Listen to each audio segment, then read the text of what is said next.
perfect show to listen as you begrudgingly grind out your battle pass. It's a Slice of Gaming podcast.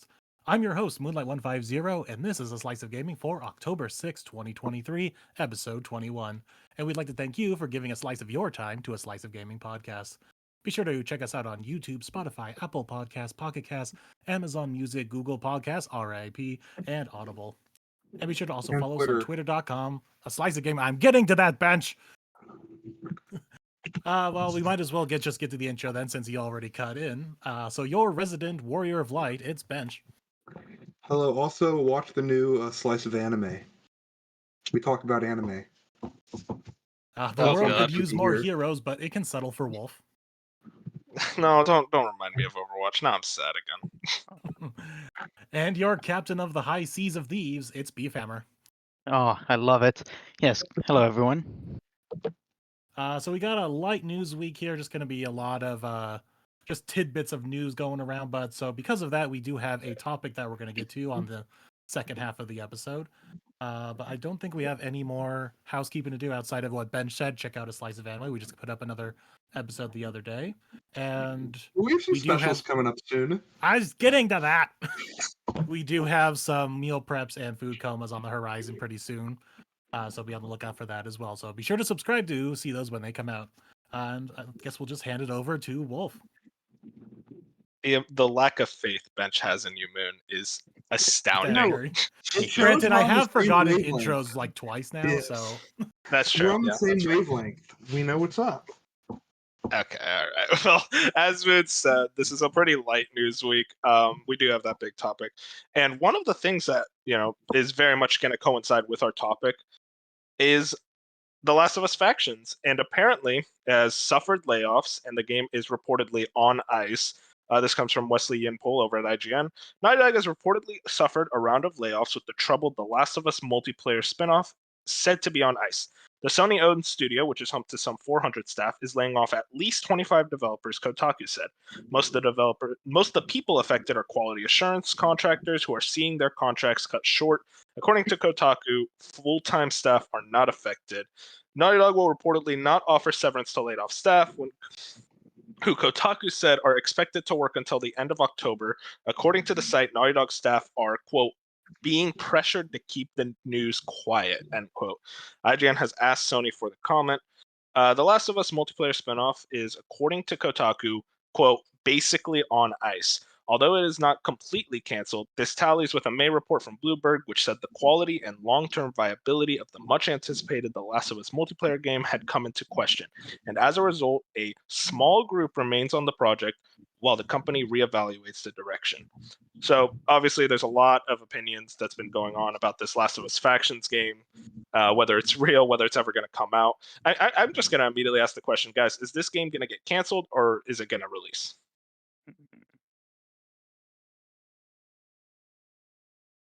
I guess I can start since you all brought me in as the fake live service one. I don't know.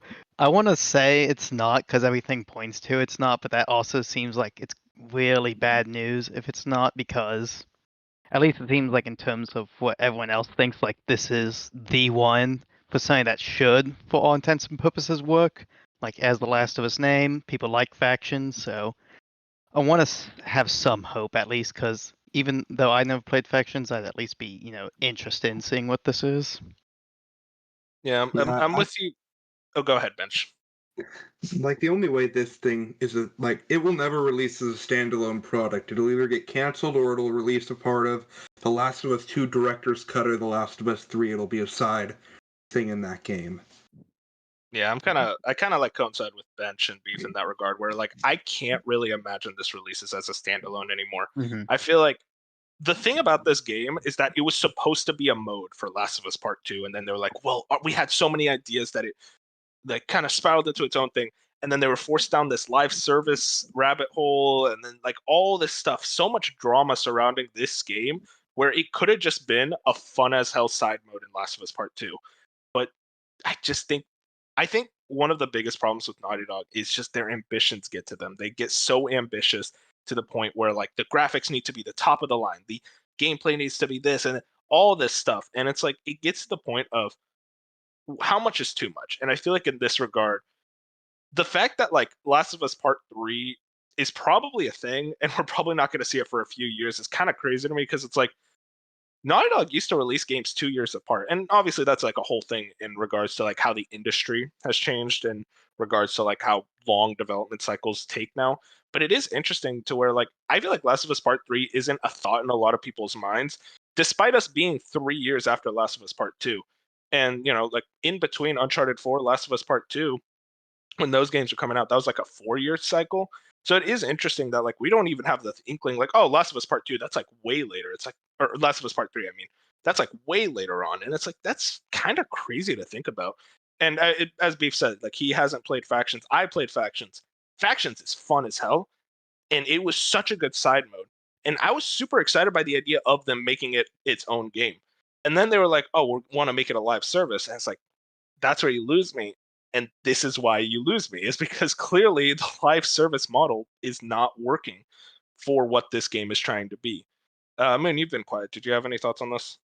You guys kind of just echo what I was thinking, where it's either going to be canceled or bundled in with one of the future games, either Part 2 Director's Cut, as we're going to mention here in the show later on, because that's being a bit more news on that, or whenever I can 3 bring it comes up out. now. I mean, if we want, but I'll just say 3. I don't know. I feel like 3 is probably closer than we think, but it's still a ways off. Like I could see it in the next like 2 to 3 years. Yeah. But the fact that they could possibly hold on this game until then is kind of crazy to think about. But so just a random thought I had, like, what if they threw this on like PS Extra? I mean, that's like a big thought of a lot of things with like a lot of these live service games. You kind of expect them to come on PS Extra. Yeah, at least you would hope so, because that's like the only way to give that some value, some extra value at least. Imagine if they threw it on premium. I find it hard to like throw $70 at a live service game. I would and never. it not Exactly. Yeah. I assume that was their plan, but that's a hard sell. Oh, with The Last of Us name on it, after like how everything else been saying, they were True. gonna sell this. They I had the was It's thinking, gonna sell. I was They have the thinking that I balls was to like, remake Part 1 and sell it for 70. They probably have the balls to sell a yeah, live service game. I was thinking like, Yeah. everyone probably was like, oh, it should be free to play like all live. But I'm like, I don't know, Last of Us, they could get away with it. It's a big enough IP. I have no doubt, $60-$70, they'd still probably get like 10 million copies out. I mean, It's Last like- of Us has its own day. We joke about it, but like it is a big enough franchise to have its own day. Last of Us Day is ruined, by the way. I can't imagine celebrating it anymore. Nah. What was like the last big game that sold for full retail? Multiplayer? Like multiplayer was? Yeah, like a strictly multiplayer Probably. game. Oh, From what I can think, I think it's Overwatch. I think it's also Overwatch. Yeah. I was thinking Overwatch as well. I was like, damn, that was a 'Cause- while ago. Because Fortnite was 2016. because Fortnite was 2017, and that's kind of like the change. That's free. Yeah, Well, that's the- free. Yeah, that's what I meant. Like The I Battle think that's- Royale version was free. There was the original Yeah. Fortnite, which was Yeah. the zombie survival, Yeah. which you had to pay for. and Yeah, also but that this was is like. and this is Go probably ahead. discounting Call of Duty since that's Yeah, I mean, least like that's so- Call of Duty. It's ever. yeah. At least you So get yeah, the I mean, I campaign get- along with that. That is crazy to think though. 2016 was the last like multiplayer only game that was sold for 60. I'm It's sure It just that shows feels like something. the industry changing. Be like, okay, yeah, people are more receptive to these live service games when they're free to play, but you have to cram them all with microtransactions to be able to make a profit. Mhm. Even Exactly. Overwatch just went straight to free to play because that was just the move. Yeah, Right? it fucking sucks now. sorry. But like, yeah, they went to free to play, and I don't think it's working the way they wanted it to, especially with how it works with the campaign missions. It's just, yeah, like we'll get really into the weeds of it during our topic, but like this live service bubble is really starting to burst. The bubble's And, bubbling. Yeah, the bubble's Well, I mean, bubbling, just- and like This is this is part of a larger problem. When like 5 years ago, when stuff like Overwatch really hit, people started developing these games, and now the trend is kind of like dying, and those games are just getting ready and falling right when they release. yeah, the trend, like it's like, hey, we're with the trend now. It's like the trend ended like 3 years ago. Like that's just the tough thing with game development nowadays. I mean, even Fortnite, what they're having to lay off people, and that's Fortnite. That's like one of the That's biggest like ridiculous. franchises. I don't know if it's Yeah. part of like the other news stories, but there's like that quote going around saying it's just a fact of like the gaming industry is people only have so much time, and so they're only going to dedicate to one, maybe two live service games. And most likely it's not going to be a newer one. It's going to be a one that they've had for a couple of years now that they've invested in with microtransactions. They're not just going to Yeah. drop that all of a sudden. I can't imagine investing near as like anything. Fortnite's my live service, and I don't even play that like on a daily basis, but I can't imagine getting that invested into a new live service game. I'm already so rooted in Fortnite, and on top of all the other single player games. It's Getting them out. it's a tough sell. Yeah, it's a tough sell, and like live service games are becoming tougher and tougher to sell, especially to these big publishers. What was the last Um, like super successful live service game? Like, was it Apex? I'm sure we can no, talk not about that, Apex. but Yeah, we'll Probably talk about Apex. it. Yeah. We could bring it up, but like it's an interesting question. But like Moon alluded to, there has been leaks about like a Last of Us 2 remaster. This comes from Tom Ivan over at VGC. The Last of Us 2 remaster has been spotted on a LinkedIn profile of a Naughty Dog developer. The developer in question is lead outsource artist Mark, I apologize for butchering this name, Pajarillo, who has been at the Sony studio since January 2021. Quote, responsible for overseeing the production of all outsourced environment, art, assets, weapons, and interactive props for two iconic titles, The Last of Us Part 1 and The Last of Us 2 Remaster, end quote. And that's his LinkedIn profile. So, I mean, this is like the biggest. Everyone knows that this is going to happen. The worst Bench, kept I know secret. you've Yeah. been exactly. I know you've been saving I'm- your playthrough of Last of Us 2 for this. Yeah, I beat Last of Us 1 with the PS5 version for the first time, loved it. But I mean, like, this is just inevitable, so I might as well just wait for it, so I've been waiting. I'm curious, though, do they Exactly. sell this as $70 or offer an upgrade? Because, I mean, like, they got away with selling Last of Us, and even that was a hard sell for a full $70 game. With this Last of Us 2, if they sell it for $70, that's like a 3-year-old game. That's They a would lot. have to add It's even something. worse. They I have to expect add them to something. add something. Okay. I remember a year or so ago, the musician for Last of Us was like, "Oh yeah, I did some new music tracks or whatever," and they're like, "Put me in the Yeah. game as an NPC." So Yeah, I imagine yeah, no, we'll that get new content. it's actually in this article. In July, The Last of Us Part 2 composer Gustavo Santaolalla seemingly slipped that an enhanced version of the game was in development at Naughty Dog. So, like, as you say, he very much said it. Like, everyone knows that this exists. It's just kind of that question of when it's going to release. Surprisingly taking longer than I expected, honestly. Yeah, I don't know. Are they going to charge full 70 for it? Offer an Oh, upgrade yeah. path? Because I mean, I bought Last of Us Part 2 for $10 or like $20, just because who knows. But I mean, hopefully they offer an upgrade. we all bitch and That's moan three- about part 1 selling for 70, but the truth of the matter is sold it well. still sold really well. yeah. The IP is big enough. It's gonna like sell well, and regardless at 70, they're gonna. I do imagine they'll add a new. Oh my I god, think what's there'll it be called? a side campaign. Yeah, like with not what's his name? Not Tony. Tommy. That Joel's brother. I imagine they'll. I heard about like kind of like theories that maybe you can see his point of view during the events. I thought that was really interesting. I mean, I don't know. I wouldn't buy it day one, but like, I don't know. I'll check it out if it's on sale. But I it haven't is an played it, interesting. so it's easy. Yeah, for you it's easy. For me, it's like I played it already. It's like if I replayed Last of Us Part 2, I would do a blasphemous thing. I'll just skip all the cutscenes. I'm like, just let me do the gameplay. Yeah, probably. What happens? I guess that's really it, unless you guys have any more thoughts on Last of Us Part 2. But I think we're ready to move into our next topic. Another sad news story: layoffs at Telltale Games. Telltale put out an official statement. Due to current market conditions, we regrettably had to let go of some of our Telltale team go. I'm sorry, I'm not reading this. We regrettably had to let some of our Telltale team go recently. We do not take this action lightly, and our commitment to storytelling and finding new ways to do so remains the same. We are grateful to everyone for their dedication along this journey, and we are working to support everyone impacted. All projects currently in development are still in production, and we have no further updates at this time. This was kind of in response to like a lot of like things, reports of like Telltale laying off staff.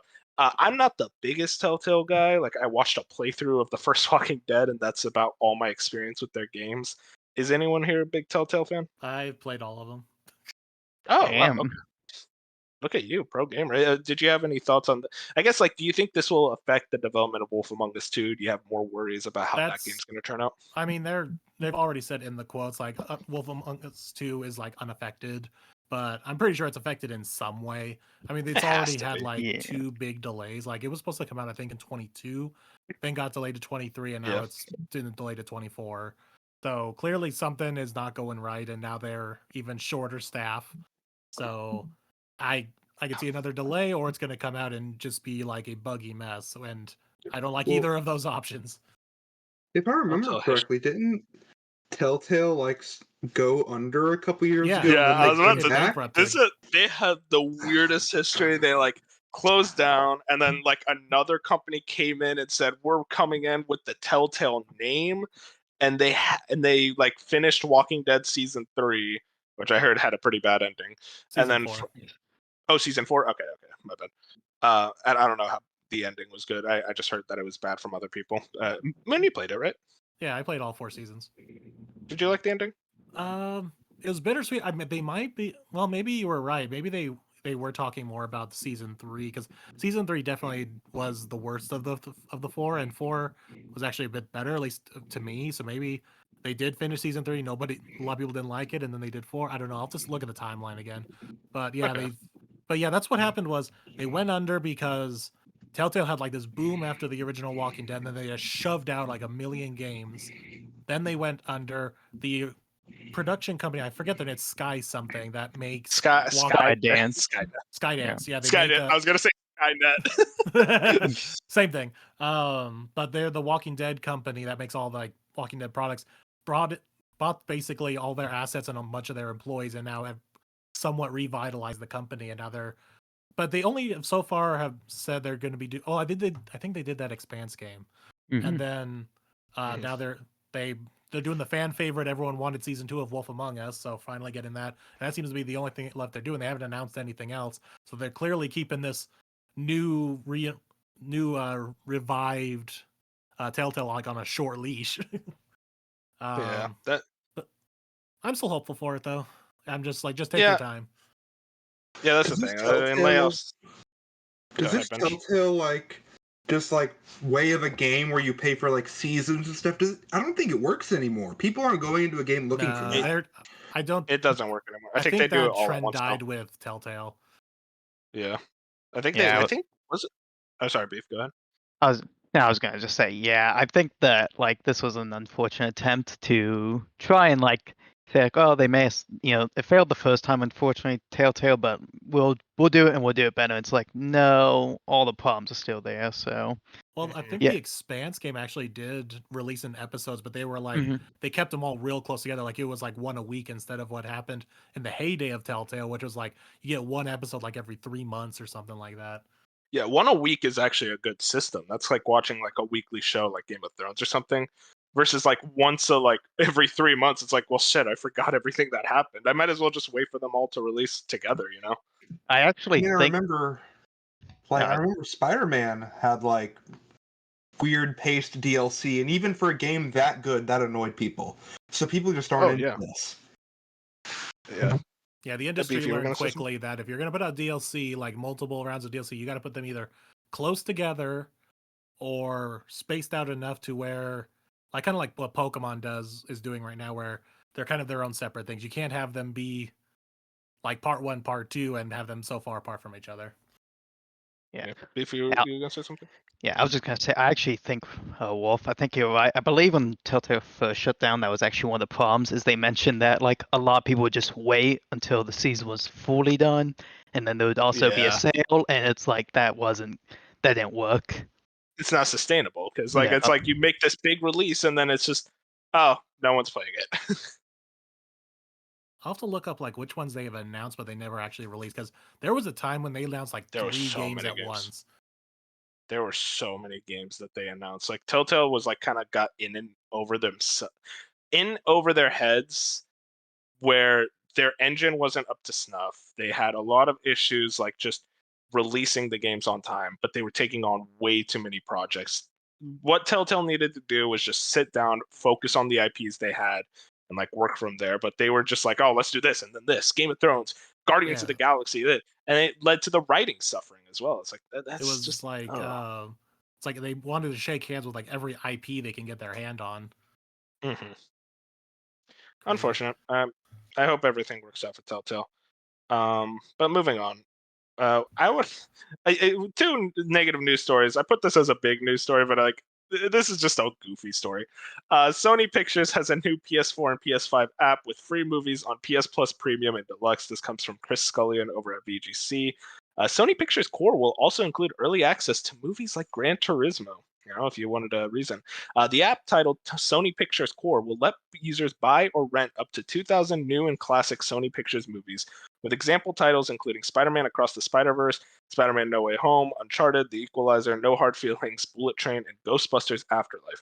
However, Sony also says PlayStation Plus members on the premium or deluxe tiers will also get access to a curated catalog of up to 100 movies to stream on demand.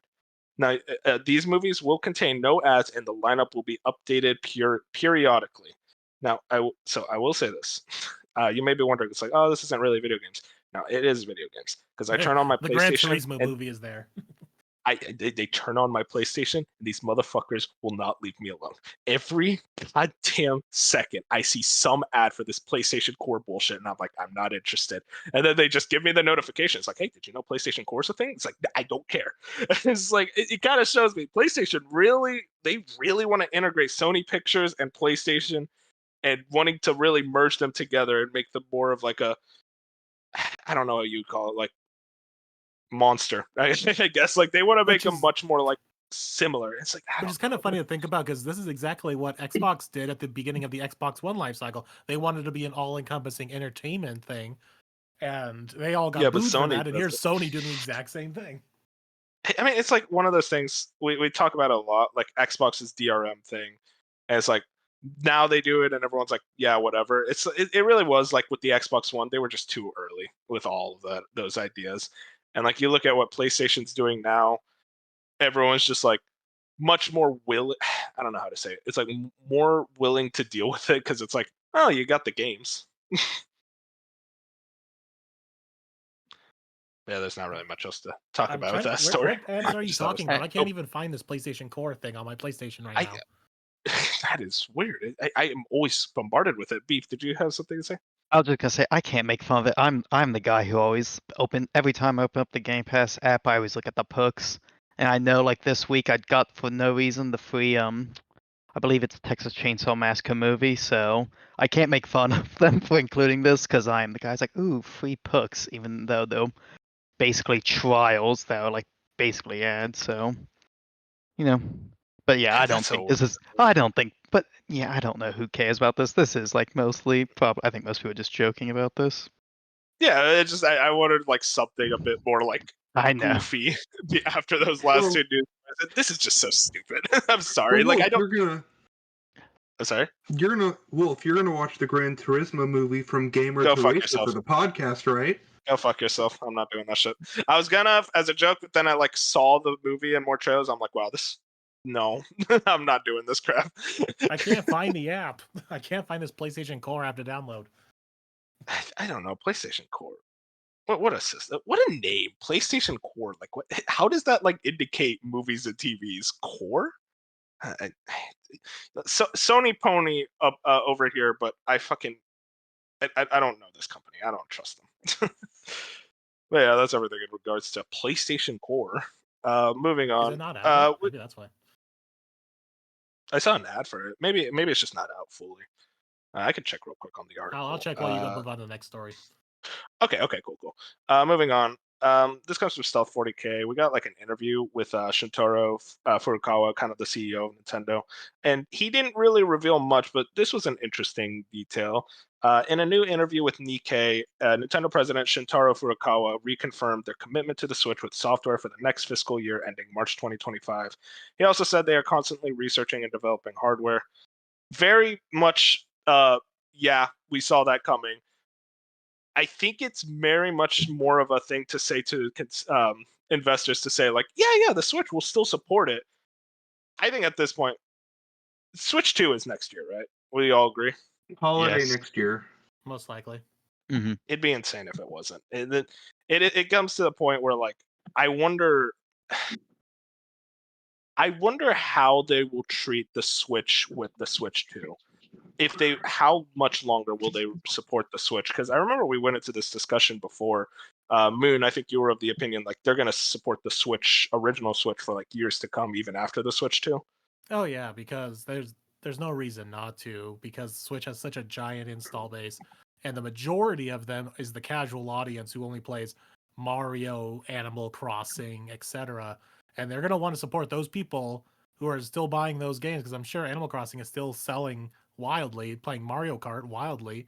So why cancel all that? Because it's only gonna be the like people like us and semi more serious gamers who are going to be buying the Switch too for the more enhanced. So I'm assuming most games once the Switch 2 launches are going to be compatible with both systems. There might be a game or two that they release and be like only on Switch 2, but I think the majority of them are going to be cross-platform Yeah. because it's just I'm of- too much money to leave on the regular I'm- Switch install base.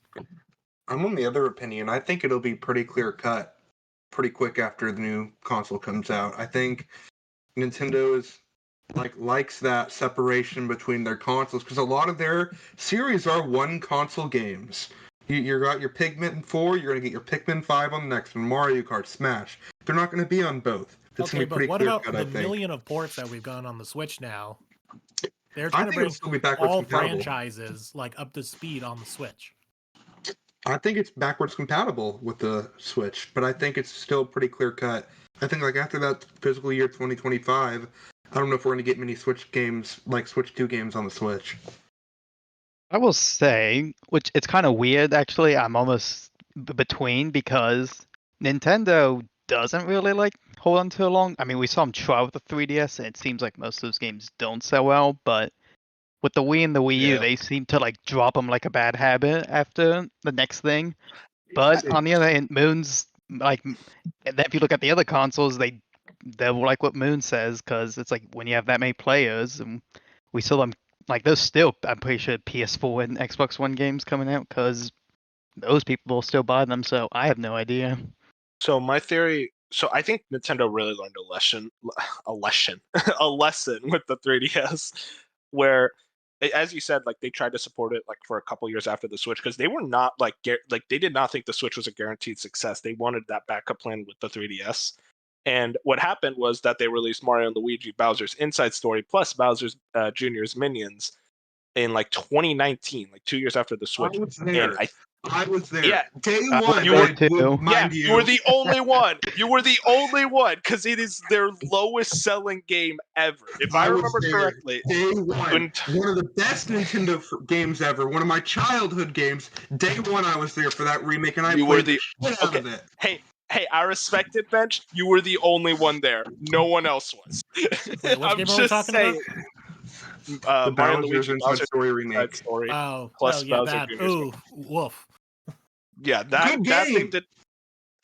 No one's saying it's not a good game, but sales-wise, it sold horribly in 2019 because they released the 3DS game in 2019. Imagine if they released that on Switch. Would be a completely different situation. Alpha Dream would still be in business. I genuinely think that is Why? Alpha Dream. Nintendo should have helped them. It's a cardinal sin that they went bankrupt. One of the best helping studios of Nintendo gone because of corporate greed. Like corporate greed that they released a game on a dead console. That just seems like make sure to put in headphone warnings for the audio listeners. Sorry for my man hearing Bench is heated. I'm heated. Sorry. This is a sore topic for me, just because of how much topic. The Alpha Dream Mario RPG games are like my favorites of Nintendo spin-offs, or just in general. But because Partners in Time was my first game. To get back to what I was saying, though, very clear that Nintendo learned that lesson with the 3DS, and they very much go back. As Beef said, they dropped the Wii and the Wii U like a bad habit. And I think the thing is, Wii, if you look at the attach rate for the Wii, late into that generation, it was dog shit. Nobody was buying games for the Wii anymore. Wii U, that was just a failure. The Switch is a massive success. I do think there is some credence, but my viewpoint is backwards compatibility does exist. You look at the Switch 2, like if that has backwards compatible, Nintendo could say this is a Switch 2 game, and I feel like people will buy a Switch 2 for it. I think that will happen. And then you have the Switch games, like you will get like It'll Kirby happen, ports and but stuff. it won't be right away. It'll be a good like 2-3 years. Exactly. I don't think it's going to be dropped like a bad habit, like Beef said with the Wii and Wii U. I think it'll be very much like a slow, gradual decline, kind of like with the 3DS. But in this situation, it works out a lot better because if the Switch 2 is backwards compatible, then yes, they could support the original Switch for a couple more years later. Because another thing and to not consider have it is eat up. third parties. Third parties will stay on the Exactly. Switch for a lot longer than Nintendo. Yeah, Nintendo's probably going to put out a couple Switch 2 only games, but third party's still going to be putting out Switch because they're going to look at like the however million Switches are out on the market and be like, no, we're going to make our game go on that. If our game can run on the Switch, we're putting it on the Switch. Exactly. Yeah. It is. I still think. Oh, go ahead, Beef. I still think it's. Oh, sorry. Okay, I was just gonna say, and just anecdotally, the difference is I was also there at the end of 3DS's line. I was playing those games, but I wasn't paying for them. I may have been doing crimes at that point, so my that was God. also Wow. so maybe it's You're the also, reason Alpha Dream's gone. I I didn't can't believe this. look. Persona Q2 is good, but it only had a Japanese dub, and God, I hated that. But I paid for Metroid. Samus Returns. Okay, so I did Hey, one you're the game. reason Dread exists. There you go. Yeah. But yeah, the very Update, I did find Sony Pictures Core finally, and I downloaded it. you downloaded it willingly. Yeah, so now I'm going to see what movies are on here. I feel like it would be like ransomware. You download it and your PS5 just bricks. Hold on, I got to agree to a bunch of terms and services right now. Our boy Moon on the inside. Well, while he figures that out, I'm gonna move on to our next story. If Twitter decides to actually work, I cannot read the next headline. No. Do you want me Okay, to wait, pull it hang up? on. No, I think it should be. It's the okay. I got it. Sorry about that, everyone. Technical difficulties. But next one is the Wii U and 3DS online compatibility will no longer be working. This comes from Speaking of that Nintendo of dead America. horse. Yeah, really. As of early April 2024, online play and other functionality that uses online communication will end service for 3DS and Wii U software. Thank you very much for your continued support of our products. Very unfortunate news, but also unsurprising news. They recently closed the eShops. I will say, Just pirate. I'm good. Just like rip it off online. I will say, Just- well, I mean, in this situation, these are online servers. I guess I'll miss Smash 4. I don't know. I'd like to go back and No, play yeah, that I'll game miss Smash online. 4. I remember like playing Smash. 3DS Sure, it was good local stuff. play, but even like as the lead up to Ultimate was coming, me and my buddies at the lunchroom in school would literally just play Smash 4 on the 3DS, and it was very In the fun. lunchroom. No, I Yeah. played the fuck out of what's it called? You got throwback. Kid Icarus Uprising's multiplayer. I played the fuck out of that. I love that multiplayer. Also, the Pokemon 3DS games, which I have a lot of opinions on those games, but All very the good. multiplayer, they are really fun. Like multiplayer, like wise. I actually really like Gen 6's PSS system. I just Gen wish 7 sucks. Gen 7 sucks, but the fact is, the Gen 7 could have used the PSS system from Gen 6 and make a simple and clean online system, but they just had to make it complicated. I don't know. Omega The Ruby, PSS Alpha Sapphire, so good. Yeah, those are amazing. It's gonna. This is just like the most expected news in the world after the things, but obviously, I'm still gonna miss it. Dude, I'd randomly go play Kid Icarus Uprising multiplayer. I'm not joking. I would just be like, I mean, thinking about it, like they're gonna like Vita's gonna outlive it when that was technically supposed to die over a year ago, right? Sony wins again. Let's go, baby. Well, we bullied them into winning again, but we don't have to talk about that if you don't want to. Hey, it works out. Now, yes, I'm a pony. Don't say that derogatory. Like, yeah, damn right, I'm a pony. Beef, I know you were talking about like do you have any thoughts on this whole I'm gonna closing? Yeah, I'm gonna miss playing Call of Duty Ghosts on the Wii U. definitely. Oh my god! Why did you remind me of that? Dude, if I could get a community game night for like that, I so would. I would I so do that. 100%. It would be so I would jump stupid. into it. I would jump in on that. That Oh. game was so dog shit. Yeah, I not too much. Yeah, the biggest loss is, like you said, probably the Pokemon. That other than that, I can't think of anything else someone could still be, playing. Yeah, I feel like this online services ending isn't nearly as sad as like the Nintendo Wi-Fi with the DS and Wii, because like I probably would have played those games online 10 times more than like the 3DS and Wii U stuff. But this kind of does show that like Nintendo's really gearing up for Switch 2 at this point. They kind of want homogeny amongst like their systems all together, and like Switch and Switch 2. It's just weird to think about how the 3DS and Wii U were just that far in the past now. Mm-hmm. They're all getting old. But yeah, like Bench said though, if these companies aren't going to do it, just pirate it. No one cares. You shouldn't feel remorse pirating a game. Yeah, if they're not selling the game anymore, yeah, of course. And even if they're selling it, I don't think it's a big deal. I would never. Our sponsors. Beef House Tears of the Kingdom. Beef House Tears of the Kingdom. Hey, I bought it. Legally. Yeah. Okay. Trust me. What did you play it on? Look, we didn't talk about what I did before the game officially moving on. came out. So update on PlayStation Core. It's a pile of shit. What? You could no. There's no way. It's all purchase and rent. I know. I want to stream shit. There's nothing streamable? Apparently, I went over the article again. There's only streaming if you have premium. If you have PS Extra Premium. Why would you get premium for that? What the fuck is? They're trying to give value to premium.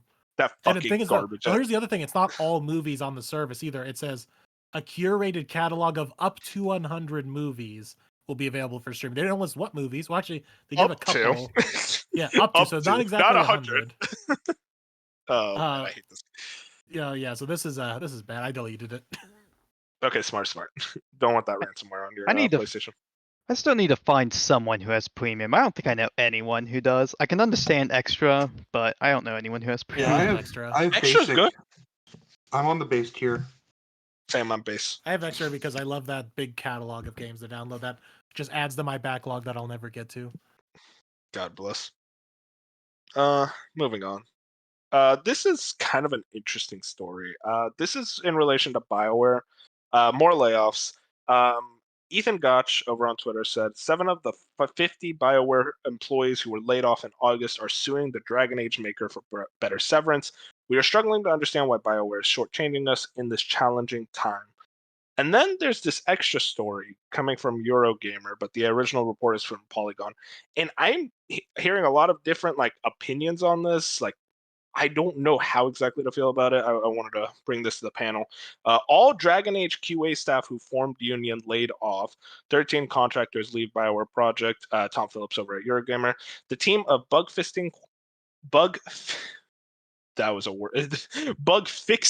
quality assurance staff. Fisting bugs?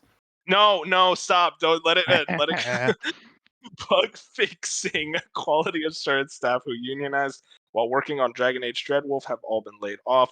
That's according to a Polygon report, which states that the 13 staff are no longer working for Bioware's long-awaited RPG project. These staff were formerly employed by QA outsourcing Giant Keyworks, which was contracted to assist Bioware on Dragon Age Dreadwolf. The group faced something of a fight to form a union after quibbles around the ability to work remotely. Keywords has now confirmed the team members' departure from the project, which it says follows the end of a fixed-term client contract. The group's union, the United Food and Commercial Workers Canada Union, has now filed an employee standards complaint for offering menial severance. The departures follow the layoffs of 50 permanent Bioware staff in August, including several veteran team members who worked at the studio for more than 20 years. So the reason why I'm saying this this whole thing is kind of confusing is that I'm hearing other people say the contractors were at the end of their contract and they were just they were not renewed for their contracts. So it wasn't exactly them being laid off. They just weren't renewed. Then I'm hearing other people say no, they were laid off. I don't know. What do you guys make of this situation? Because I'm not too versed in this type of stuff. It's kind of, as you alluded to, where they're not like full employees of BioWare. They are contractors who had a contract. Now, whether the fact that the reason they didn't renew the contract was because of the union, I don't know. I haven't looked that deep into it. But if that's the reason why, yes, that is messy.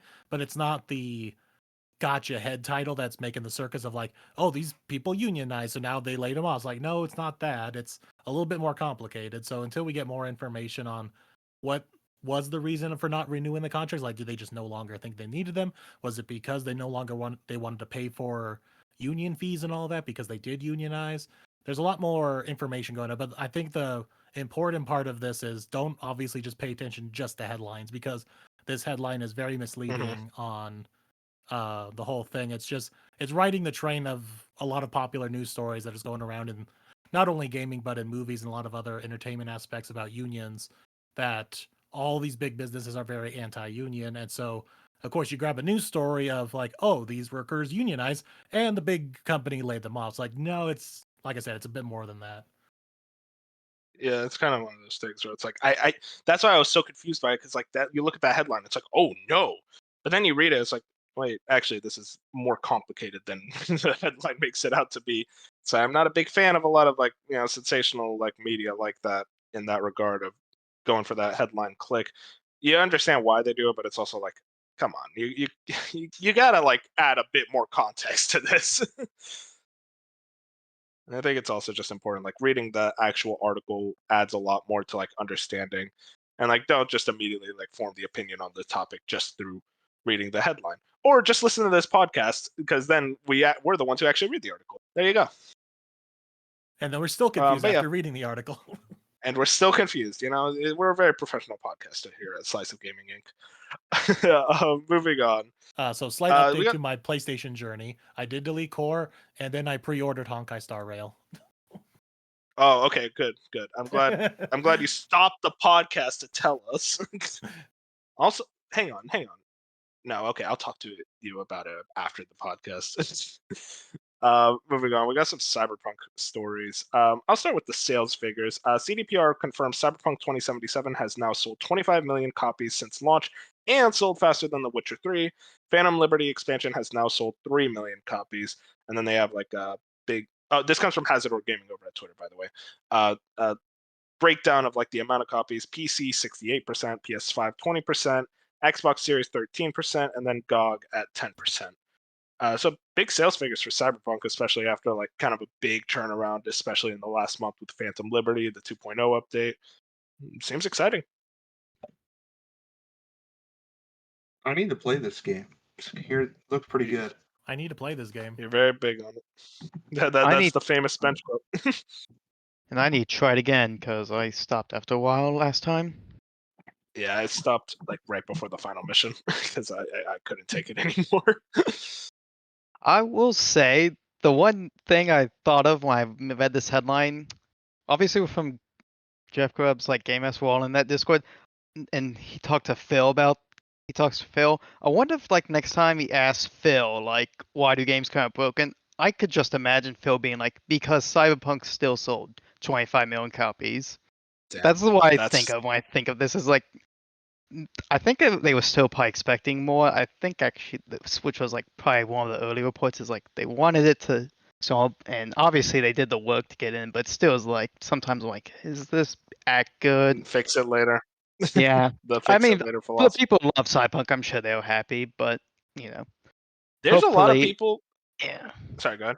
I was just gonna say, well, hopefully, like, I wouldn't be too if like Witcher 4 and Cyberpunk 2 are like better, then like I guess it's like okay, that's fine, but still like, I don't know, I'm a little mixed. I want you guys to remember, there are people genuinely that are like, Cyberpunk was always good. All the hate was over. No, the game was not good at launch. I do not care. It's like, well, it was good if you did. No, it was not a good game at launch. From what I hear, 2.0 fixes a lot of those issues. The biggest issue I probably had, other than like the bugs and crashing, was the RPG stuff. Mm-hmm. yeah. I don't know how. From what I heard, it hasn't really improved much in that regard.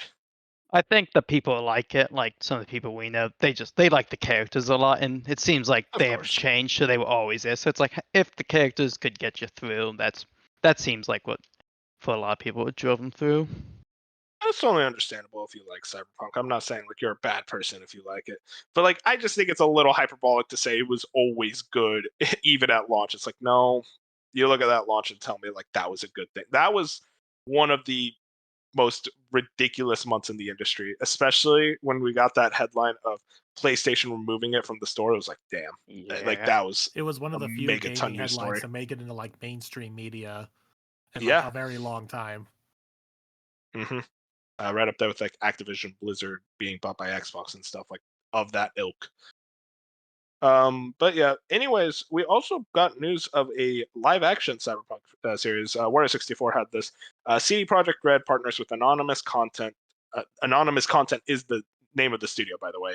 I was confused by that. To develop live action project set in the world of Cyberpunk 2077 in early development stage, a brand new story.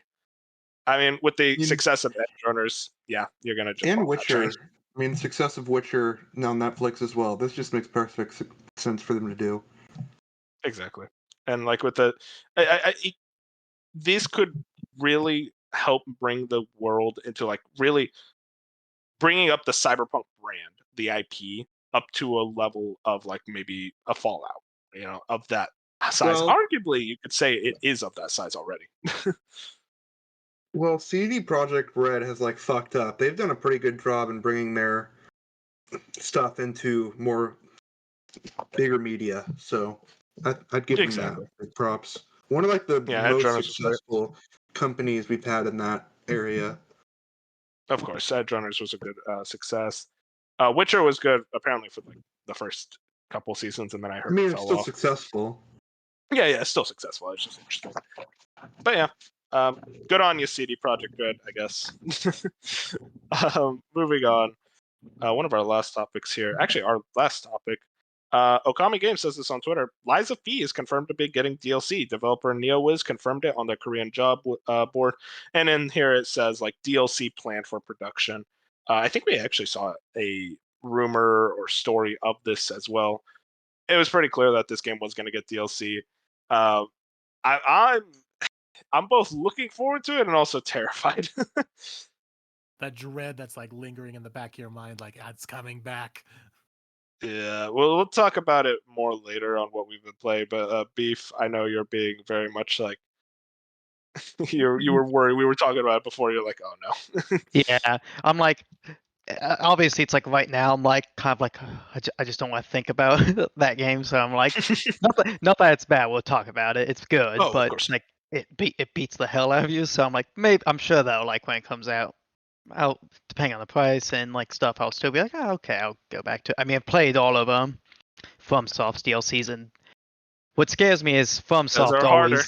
they always are harder. Like to like 3-stage bosses, BS, and like Dark Souls 3. So I'm like, that's what worries me the most is like, oh, they gonna go even harder. Oh, Jesus. Like Sister Freed compared to Soul Yeah. of Cinder, like that type of thing, where it's like that fight is just 10 times harder. And Soul of Cinder was already one of the harder fights in base game. Man, I'm excited though. I like you say, I'm like worried, but also like, oh man, I really want to go back into that world, especially with the way the game ends. Oof, we'll talk about it. But yeah, that's all the headlines.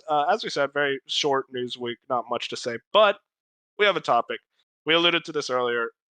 Live service games have very much been in the news a lot, especially with layoffs, with a lot of the games shutting down, mass amount of like stuff going on. And I posed a question, and we actually were supposed to do this a month earlier, but then like plans shifted around. Now, with all the news that's come out recently with layoffs, even over at Epic, we've gotten to the point where like now is probably the best time to have this conversation and really just discuss the state of live service in the industry. I'm going to immediately pose this question to the panel. What are our thoughts on live service games? Do we like them? Which ones do we play? That type of stuff. I'll start with Beef. You're the big live the self-proclaimed live service guy. I don't know how much you are. I know. I probably almost took up too much, but then I'm like, even like earlier this year when people like playing Final Fantasy 16 when like in Diablo 4 and those came out, and I'm still was like, I even think after Tears of the Kingdom, I was still playing like Apex and Fortnite and a lot of others for it. I was like, oh god, I am that guy. I've luckily have come back to more single player stuff, but Guild. yeah. So what do I think of them? I think I said before, probably before we started, I was like, I'm kind of not happy because I've been hoping for something to come out. I do play them a lot solo, but also play a lot with my friends, and it's kind of getting to the point where it's like we're really whittled it down to like one friend plays Sea of Thieves with me. To get four, we mostly have to do Fortnite, and it's like we're kind of getting bored. So if something could come out and be good, that'd be really nice, and I'm sure we'll talk about why that's kind of not happening. But yeah, it's kind of getting rough. So yeah, my rotation is slowly watered down, but yeah, I mostly am on like I still have stuff I really like Sea of Thieves, and I still do play Halo. But if you want to get like someone else coming in, it's like it's really getting to like Fortnite, and then maybe I know others play Warzone, but I never could get into it, so it's getting bad. What about you, Bench? Just what was the question? I love you here. I love you, man. You know that. I did ramble, yeah. so it's fine. No, it's just like what your opinion on live service games, which ones you play, and all that. I think I only play Fortnite. Is pretty much the only one I play, and I'm Not including MMOs. No, I mean that's oh, a I whole play separate FF4. conversation. FF14 I play, but I engage in that on a very pass and go relationship. I'll play once every couple months. I don't play it like an MMO. I play it for the story content. Okay, but like your opinion on live service, like, do you like live service games? Like, what's your opinion I'll there? never play Fortnite alone. I'll only play when I'm with people, but I always have a really good time, and I do buy skins sometimes if they're from series I like. I won't buy the original skins. I'll just buy crossover stuff. I'll buy the battle pass. Maybe tune in for events because they only happen every so often. Interesting. Moon, what about you? Yeah, it's mainly Fortnite. I was a Smite guy for a good 4 to Yeah. 5 years. That's almost really all we played. I had a friend group, and it was almost like a nightly thing for us. But they've all moved on with their lives, and I kind of was the solo train for a while, and then I kind of lost interest in it, and I don't know exactly what it was. And then when I started getting involved with all the people here in Slice of Gaming, I got more into Fortnite. So now that's my go-to. I do play solo when I'm just like I don't feel like booting up whatever story game I'm working on. Unless you also want to count Marvel Snap on my phone, I also play that pretty religiously every day. Nothing counts. You can't count that. I mean, it has a battle pass that you play it to unlock rewards and stuff. Damn, it might count now that I think about it. All right, whatever. All right, so you got the two. And then I think that's about it. I mean, I'm open to the idea of more live service games in my roster. Drop Fortnite for something else, but at the same time, I'm like, don't you dare. Well, I mean, let's play it more like let's play it by myself. Obviously, if someone wants to play with me, I'll play. But it's more like I'm finding myself a lot of time playing by myself just out of boredom. It's become like this boredom like solving thing where I should be grinding away at my single player games. But yeah. as we kind of mentioned earlier, it's like you'll really only have room for 1, 2, maybe 3 live service games in your time, because otherwise you're going to be dropping anything else you're doing, especially if you're a person who's trying to beat single player games. So you got to figure out like how much you're going to be sacrificing. Like, are you a person who's just going to grind away all night at these live service multiplayer games, or do you actually want to do other things? Yeah. Not even single player gaming. So if you want my opinion on live service games, I fucking hate them. I absolutely hate them. I hate what they've done to the industry as a large. I think they are genuinely just overall worse for the industry. As for the ones I play, I rarely play multiplayer games in general. If I do, it's like Overwatch for a long time was my game. And then, that went to shit because they decided to go for more of a live service model, and they decided to shift more towards esports and listen to these dumbass esports players who don't know shit about how a casual game could be played. And they're like, no, it has to be like a competitive game. Go fuck yourself, esports. Esports ruined Overwatch. And then you have Apex Legends. Esports, yet again, ruined Apex Legends. I played that game a lot, and then they just kept making horrible changes, and the maps are dog shit now. So now I just hate playing Apex. Yeah, no, it was fun, and then it just stopped being fun. And then, well, you know what happened? I played Fortnite, and I guess I kind of have fun with Fortnite. It's a fun enough game. I think you brought up them like the others catering to esports. Fortnite tried that for a while, but in recent years they've gone away for that and kind of just do their own thing, and it works. It's fucking esports successful. Guys. A big thing. Esports. I'll be honest.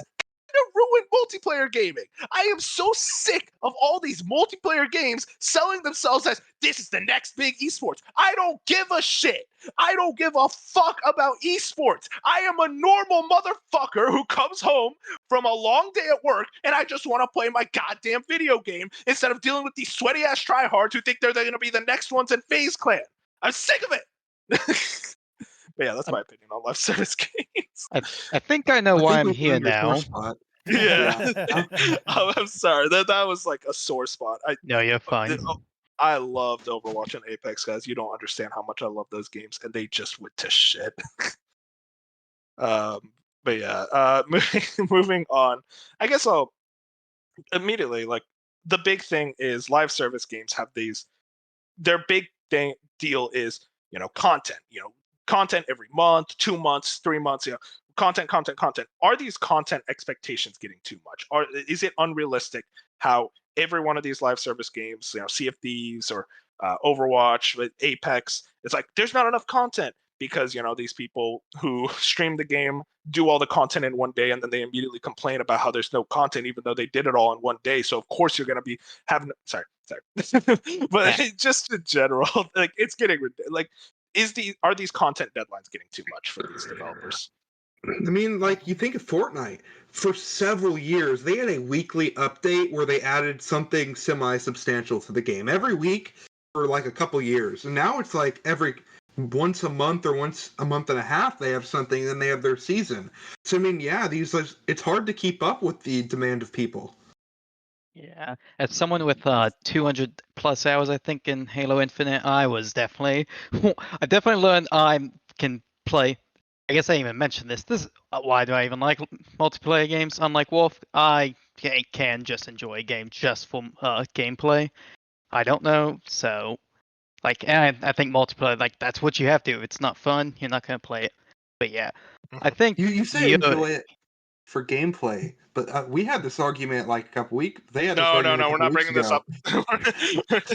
This whole story versus gameplay thing, we're not bringing that up. Story is better. That's why single player is better. No, you weren't even on that podcast, by the way. Don't say we. So I didn't share my opinion. So now I did. Yeah, we don't. Well, no one wants your opinion. No, I'm kidding. Yeah, and Bench, I'm on the opposite side. But I'm also like, that's just me. I'm fine with you, like, whatever. But yeah, I'm like gameplay. Yeah, it's fine. Just play games how you want. Yeah. So I think back to what? Yeah, Fortnite. It feels like a weird statement. Like, everyone says it, Fortnite ruined everything, but I'm like, they really were like almost a whole publisher that basically went all in on Fortnite and kind of set a pretty bad expectation. And now you're at the point where it's like nothing else is getting like, weekly events or slight changes. So it's like, that's kind of where the problem began. And then you like, because you have good games. Like, I think Halo was good, and even Multiverses, people were enjoying it, but then it's just like their brains have been trained like, this isn't changing. So it's not like back in the day. There's not enough content. Yeah, it's not like back in the day where it's like we'd play the same shit like for a full year and then a new one would come out. It's like, that's good enough. Like, Multiverses is a weird topic as well, because they like released an early beta that everyone thought was the full release, and then they took it down and are releasing it as like its own game now. So unreleased enjoying our beta. Is it even going to be like live service? Because I I spent money on multiverses, and I don't know where that's going. I think the new Multiverses is out actually. No, it's Is not. it? No, it's No. It's 2024. It's not. It's 2024. Oh, is it? Okay, my bad. I swear I thought it was like this year. So- Oh, damn, did we miss that? Is that going to be a standalone thing, or I don't know? Because that's just weird how that happened. It's a that strange game- situation. I mean, Yeah, that game peaked, and then it fell off a cliff. Well, that's like most yeah, of the games do now. Yeah. I was most gonna games say do that, most yeah. of them are doing it. Yeah. Yeah, I mean, like that's a whole topic in and of itself. Like, these games, because of these unrealistic content, like with the way streaming is, with content video sharing, like if a game comes out, it is not enough for it to have an insane fan base at launch. It needs to maintain that fan base. Is that? Do you guys agree with that statement? Oh yeah, because Yeah. everyone wants that, like they got to have that trigger in their head of like, oh, new stuff, and as soon as you hit that peak of like, well, I've done pretty much everything I prestiged or whatever already, and I've got all the content. It's like, well, what now? And if the gameplay is soured on you, or it's not good enough to hold you, even if you're not constantly like gaining new cosmetics or bonuses or whatever you're going after, yeah, everyone's gonna turn sour on the game real fast, and that's what happens. Like, look at Multiverse is probably the best example. They were putting out characters, and you did see a spike in popularity every time a new character released. But outside of that fun weekend of like, oh, we're gonna try out the new character, it's like there's nothing else in Multiverses to keep you there if you're not totally hooked on the gameplay. And it feels like people can only be hooked on the gameplay so much these days. Like, it almost feels like COD wouldn't have survived in this day and age if it came out today. But the fact that COD's been around forever now, Well, that's the only thing. reason COD had such a pre-established fan base, Yeah. for so if many it hadn't years been that around we're forever, buying the game every year. But if it came out today, it'd probably fall off pretty quickly. Yeah, this is like, oh, just a campaign and multiplayer. Like, I already beat the campaign. I already prestiged. God, phase butt hugger over here. But I don't know, man. It's just a ridiculous thing of like these content expectations. I wanted to bring up this list. So, kind of like one question is are there too many live service games? Yes. I mean, I think we would all agree, yes, right? Yeah. Because everyone wants to be that next Fortnite, and they're hoping it'll be, but 99% of the time, you're not going to be. Yeah. Which And I was gonna just go say ahead, real go quick. ahead. I was gonna say real quick. There is another way, but we'll get to it after that. You can just go for a small audience. Most don't, and they end up like this list. I'm sure Wolf will talk And about. this list, We so need some like sad this is music as we list these off. So I'm not gonna read off everything No. here. 'Cause there are this year alone of games that shut down 55. A lot of these are kind of like PlayStation Plus collection, I guess, so and Xbox Live Gold and games with gold. So maybe not 55 exactly, but just to like read off some of these. What's it called? Dreadnought, Pokemon Trading Card Game Online, Pac-Man 99. I think that shuts down actually in a couple of days. Blazeball, Friday the 13th, Nerf Ultimate Championship. I don't know why I listed that one off. I just thought that was funny. Spellbreak, Rumbleverse, Knockout City, which I find fascinating because that game had a huge fan base. I forgot about that. It had a huge fan base at launch. I was really into that for like a good month or two. Final Fantasy VII First Soldier, Dragon Quest: The Adventure of Dai, Heroes Bond, Deathverse, Let It Die, Echo VR. Google Stadia died this year. I actually forgot about that. Crossfire X, Battlefield Mobile, Babylon's Fall, Beef's favorite, Dreams, Evolve, Paladins, Rogue Company, Vampire. I'm reading a lot of these. I'm like, wait, these all shut down this year? I didn't remember. I didn't remember Paladin shut down. That seemed like a big enough game. Really, Paladin shut down? Because that's under the That's what Smite banner, like the same company. So it might be they stopped making new content for it, because I think some of these are either stop making new content or they're shutting down with this list. How long does Foamstars survive? A month. Sorry. I don't know. Rumbleverse was a fascinating one. That was like 6 months. That legitimately had like a 6 month and it had a life. solid following. Yeah, people liked it at launch, and then it wasn't enough. It's never enough. It was and crazy. I think like, that's they kind had of this crazy season 2 announcement. Like, here's all the cool stuff coming to season 2, and literally like a month later, it's like, oh, we're shutting down. It's kind of insane. I mean, like it's just these content expectations are just getting too much. it's a lot to go over. I guess, I mean, Beef, you said there was another way. I'm assuming. Yeah. Yeah, go ahead. You just want me to go ahead? You want to go ahead, please? Yeah, go for it. I think, I don't know. well, I at don't least, know, Juan. I mean, I don't for want to say me, the wrong thing accidentally. well, for me, and there might be another topic. For me, I think some publishers, and mostly only one I can think of. This is the one thing that I actually think Microsoft does pretty well is they'll make something that has an audience, and they'll know like, okay, it's not gonna be the biggest thing, but it has its specific audience, and we'll make it like work. It won't be the biggest game, and then you get something like your Age of Empires 2 and 4. For me, it's Sea of Thieves. I know like Grounded. Microsoft Flight Simulator, Grounded's a great one. Microsoft Flight Simulator is a freaking live service basically because it gets an update every month. Or and then like the Minecraft. Yeah, I have no idea how they do it, but they do it. And then like Minecraft is a spin-off. So I think like they're not going for the biggest in the world. They're just going for maybe it'll break out and you'll get like Grounded that hit like 13 million, but they're not going for like the biggest. So I'm like, that's kind of actually nice because obviously, like I said, those are pretty unique, or at least like compared to each other, or they're going for a specific audience. So that's the one thing I kind of wish more would try, and maybe it's easier because it's a first party publisher. But that's the one thing I'm like that does seem to work for them. Well, as you say, like it's a first party publisher. Microsoft has the money. They have the Yeah. money to sustain themselves no matter what. With that's kind of what the thing is with Rumbleverse specifically. The reason I really highlight this one because that game literally had 6 months and it had a fan base. Knockout City, I think, was like a year, 2 years. I might be wrong. Please quote me something on like that. that. It went on for a long time. Yeah, and that's the thing though. A year, 2 years. That's what we consider a long time now for these games. It's like, man, that is weird because like you would have like I think Battlefront 2 servers from 2005 are still up. I think those are still up to this day. And it's one of those things where it's like the shelf life for these live service games is just getting smaller and smaller and smaller. And as Beef said, maybe these companies need to just tone down expectations, turn down the budgets, make something. You think about over the summer, I forget what it was called. It was like a Roblox mode that was kind of like, it was like BattleBit or something. That got really popular. That got really, really popular. And it's like, it's literally was just made in Roblox. It's like these companies are like striving to like make more money, like all this monetization. It's like sometimes just making a smaller game is enough to get people's attentions.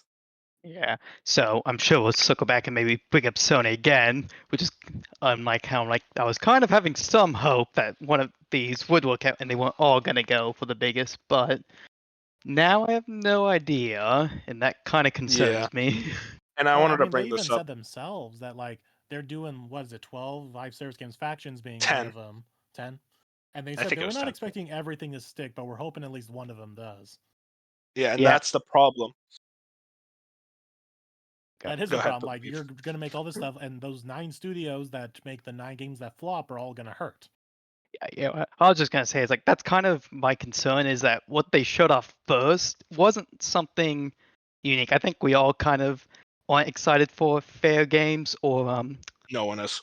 Concord or I forget. Haven That's was. the thing. These games aren't exciting from the premise because it's like Sony is known for making these single player games, these big budget single player games that everybody loves, and then you're like, yeah, check out Fair Games. It's like, what do I get? I don't get anything out of this. This is a CG trailer. Like, you got to show me more than this. It's like Marathon, and also I looked it up. Moon was right. It is 12 games that they had in development. It's kind of crazy. Yeah, it looks like Trend Chasers. Considered part of that. I guess like we were talking about this, like one of the topics here is that strategy a mistake?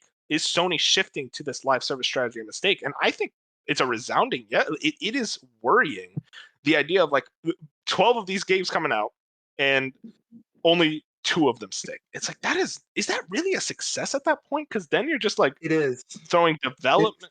It is from a 2 business stick. standpoint. Yes, if 2 stick, they will make all their money back and then some. If only 2 of those 12 stick, that's how successful it would be. And that's the thing. Risk versus reward is such a major theme throughout live service games. You think about like, you put so much risk into whether this game will do well, but the reward is so substantial. Look at Destiny, look at Fortnite, look at like Rocket League, how much money these games make. That's what they want. They want that. Yeah, every company wants their own version of Genshin Impact. Every company wants their own version of, Call of Duty Warzone. These games that just print money so that the company can do like something else on the side and not have to worry as much. Well, That's what Halo was going to be. That's what Microsoft wanted Halo to be. Yeah. Well, I was gonna say, I think what the issue is, why so many of the big ones are failing, is like there's almost like a catch-22. It's like you have to stand out, so you have to be kind of creative and unique, but they spend so much money and they're kind of scared to try anything unique. Yep. Which is, so it's like, okay, it's gotta be stands out, but it also has to be free to play, and we're gonna need to put skins in there, and it's gotta seems like all of them are like all combat and guns, so it's like, and then it's like you're in the catch-22. It's like, how do you make this stand out? But I was like, that's why I kind of was like, hope factions would come out, because it's like it seemed like it was going against every trend. So maybe if it worked, that'd be good. But it maybe has we'll the never biggest know. shot. It Yeah. has the biggest shot of working because of that IP name.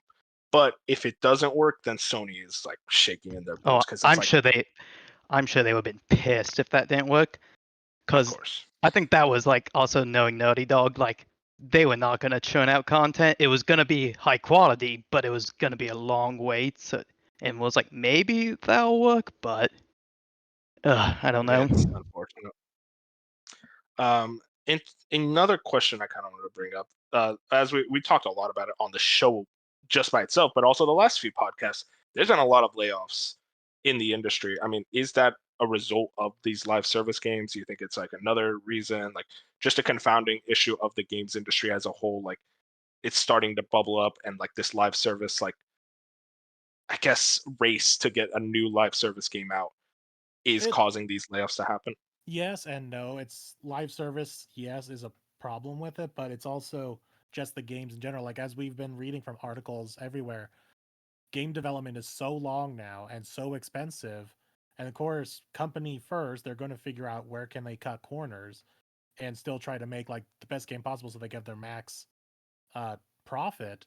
But in terms of that, it's still going to cut everyone loose, like any kind of loose stragglers, contractors, and all that.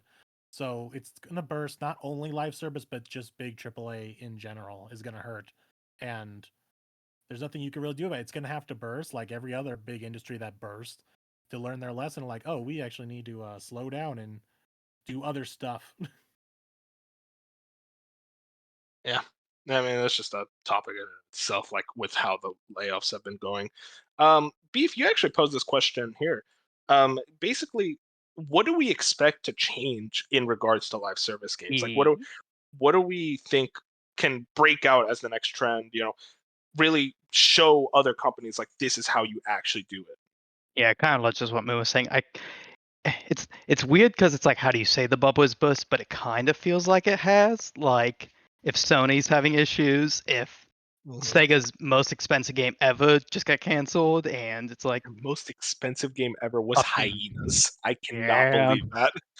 And again, had the same problem as like I was like, this looks not interesting at all. So I was like multiplayer games aren't all gonna die. They're all staples. Something's got to man, I change. wish. I'm like, I'm kidding. how dare you?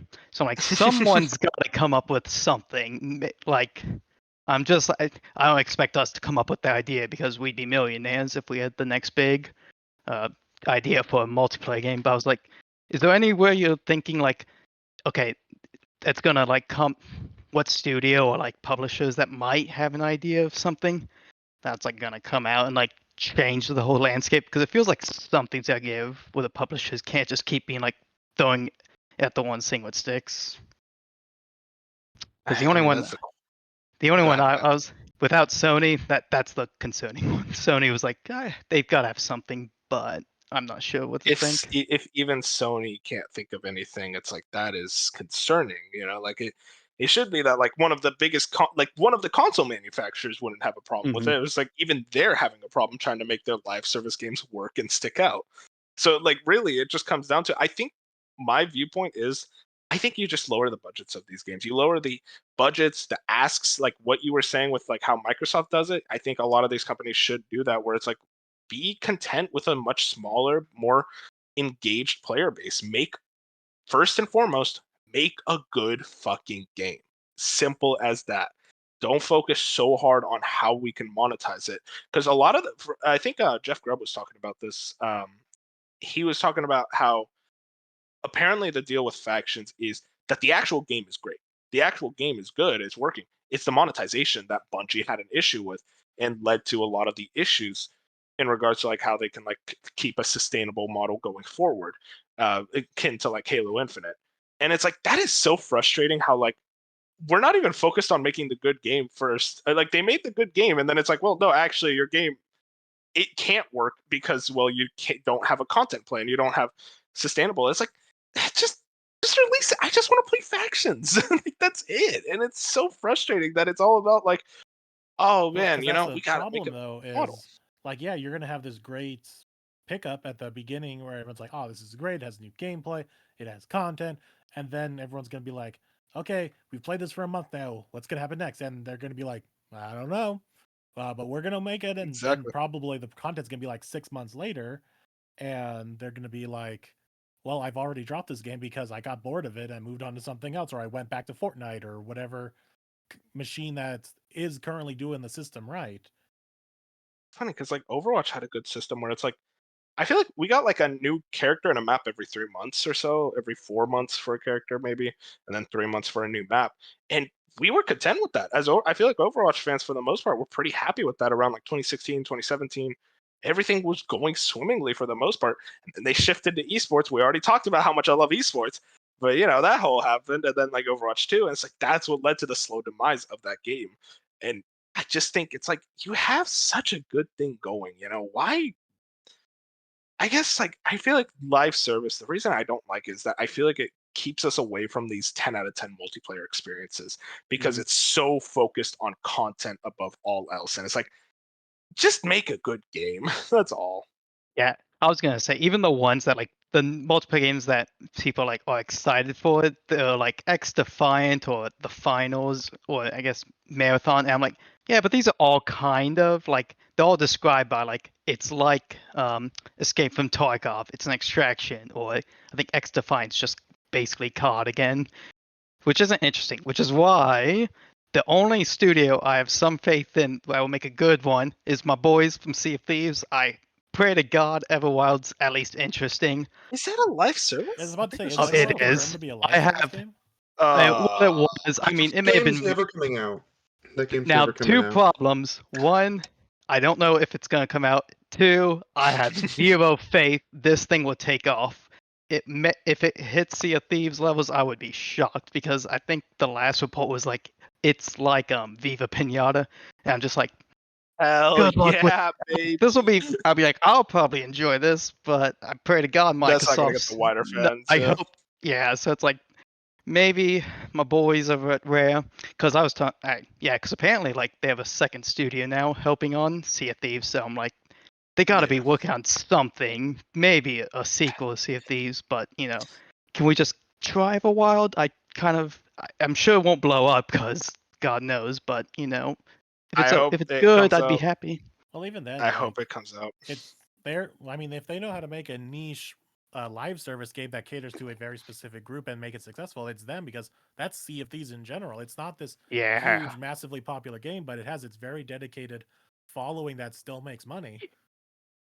yeah, Mhm. and that's coming from. I mean, to break the mold, no, I have not spent. I spent like maybe $50 on it, but I guess Whoa! which You are robbing they them. could be I know. I was like, I've played for a ton, but I mean, so yeah, I was like, I know we have other people on Discord who's like, oh yeah, I bought like multiple ships, and I'm like, guys, Why? this is. I know that's the one thing for me. Even though I like multiplayer games, I'm like, like I said, I'm here for the gameplay. You know, all I Exactly. really need is like the John Cena skin in Fortnite. I don't need a ton. I need the one John Cena skin because I think it's hilarious. That's all I need. So here's $10. That's it. I don't think I've spent money in Fortnite in like Ever since I bought the Vegeta skin, I was like, yeah, I'm content with this. Same. That's how I am. But I mean, I guess like moving on to this kind of interesting. Bench actually brought this up earlier in the podcast, but kind of the big issue we were talking about this with like how long development time is for games nowadays. The problem is like you see a big trend like say hero shooters with Overwatch, how popular these are, and then you get these developers like, well, we got to hop on that trend. By the time those Titanfall, games right? come out, let's not talk about that game. By the time Never these heard games of it. come out, they just no, like that trend is gone. It's not a thing anymore, and people aren't as willing to hop into it. Interesting to see because Foamstars is doing exactly that. It's like, okay, Yeah. we got Splatoon, but let's make it a hero shooter. It's like it's Mhm. taking two other live service games and meshing Remember- them together. Remember, battle royales were the hottest thing in the world, and the amount of battle royales that shut down this year alone. A lot of those games I read out were battle royales, like First Even- Soldier, Spellbreak, Rumbleverse, I think. Yeah. it Even was. Apex is starting to falter. I don't know Apex about is like that. Apex is still doing well, but like you can tell, like I don't think it is selling. Like a lot of the stuff is selling as well as it could be in EA's eyes. I'm not as involved with Apex as I used to be, so maybe I don't know. Maybe I'm talking out of my ass. Yeah, I'm not either. And I even think in investor calls, like they don't mention it as like the cash cow as much as they used to. Well, because I was This gonna EA say, I okay. what is their hits? I have no idea. They still have Madden. Yeah, they always have Yeah, Madden. like they have the sports games. Yeah, Well, yeah, like so, but yeah, it's like with that point, like you were saying, it's like that's why it's like I kind of hope maybe they can finally like stop chase trends, be like, all right, we need ideas, people, someone please. But create the trends. I guess then that's it's like a question you can kind of go into. How does games like Madden, all the sports games, and the CODs still buck this trend where they do content? Well, actually, I don't think even the sports games do content, but COD does content as well as put out a yearly release, and they're still successful on both ends. Is it just the name title alone, or is COD it has something to it? 3,000 employees working on it. Yeah. that's how. That's how But- they're able to pump out content while also doing yearly release. But it just makes you think, though, like, what if a game said, "Oh yeah, we're gonna release a new version of the game next year." It's like, be on the lookout for that. Like, we'll give you a little bit of content here and there, but like the big content will be a yearly thing. Yeah, it Makes you is think, funny. like, if someone could do something like that, like harken back to the older days of you got a new COD every year, you got a new Madden every year, and that was That's- your big content drop. yeah, Mhm. that's why I want Sony to at least try. Because like I said, same with factions. I'm sure they would done with others. Like I'm sure they would have buck trends, but that'd probably be good because maybe it would work. And it's like not everything has to be kind of homogenous. We were kind of thinking about this before the podcast, but we were like really struggling. It's like, what was the last successful live service game? And what we were thinking of is Apex Legends. And it's like, was there a successful live service after Apex? I'm It's trying to think. it's hard because like you get like Yeah, it's like, how do you Halo. define success? Yeah, well, because I was gonna say you have Halo and like Diablo 4 that seem to do really good at the start. They get like actually pretty high And then scores for them, and they just falter. They're They just- successful games, but I wouldn't call them successful live services. Yes, Yeah. yeah, It's exactly. like Multiverses also falls into that. Mhm. Like it was a successful launch, had a good following for a while. Now, granted, the falling off was because of their own doing. A lot of Multiverses them. was of dying them. before they turned it off. Yeah, it was already doing bad. So that seems to be just the thing is we're gonna have this massive launch, last for maybe a month or two, and then I guess. Oh, I guess Genshin Impact. That was 2020, and I guess then Mhm. Honkai Star Yeah. Rail. Those are both successful. Yeah, I Yeah, MiHoYo I feel like just that's prints money. Yeah, I feel like that's know, almost yeah. cheating. Great money. yeah, I don't know how they do it. so much money. Well, okay, you want to know how they do it? Waifus. That's it. Yes, It's- but Anime. Listen, as an anime fan, they're weird. The anime fans are I weird. mean, It's like I want my they're on visual. mobile, too. PNGs of waifus. They're Yeah, on phones, which is big. Mobile gaming is big. Like they just figured it out. They really figured out the formula.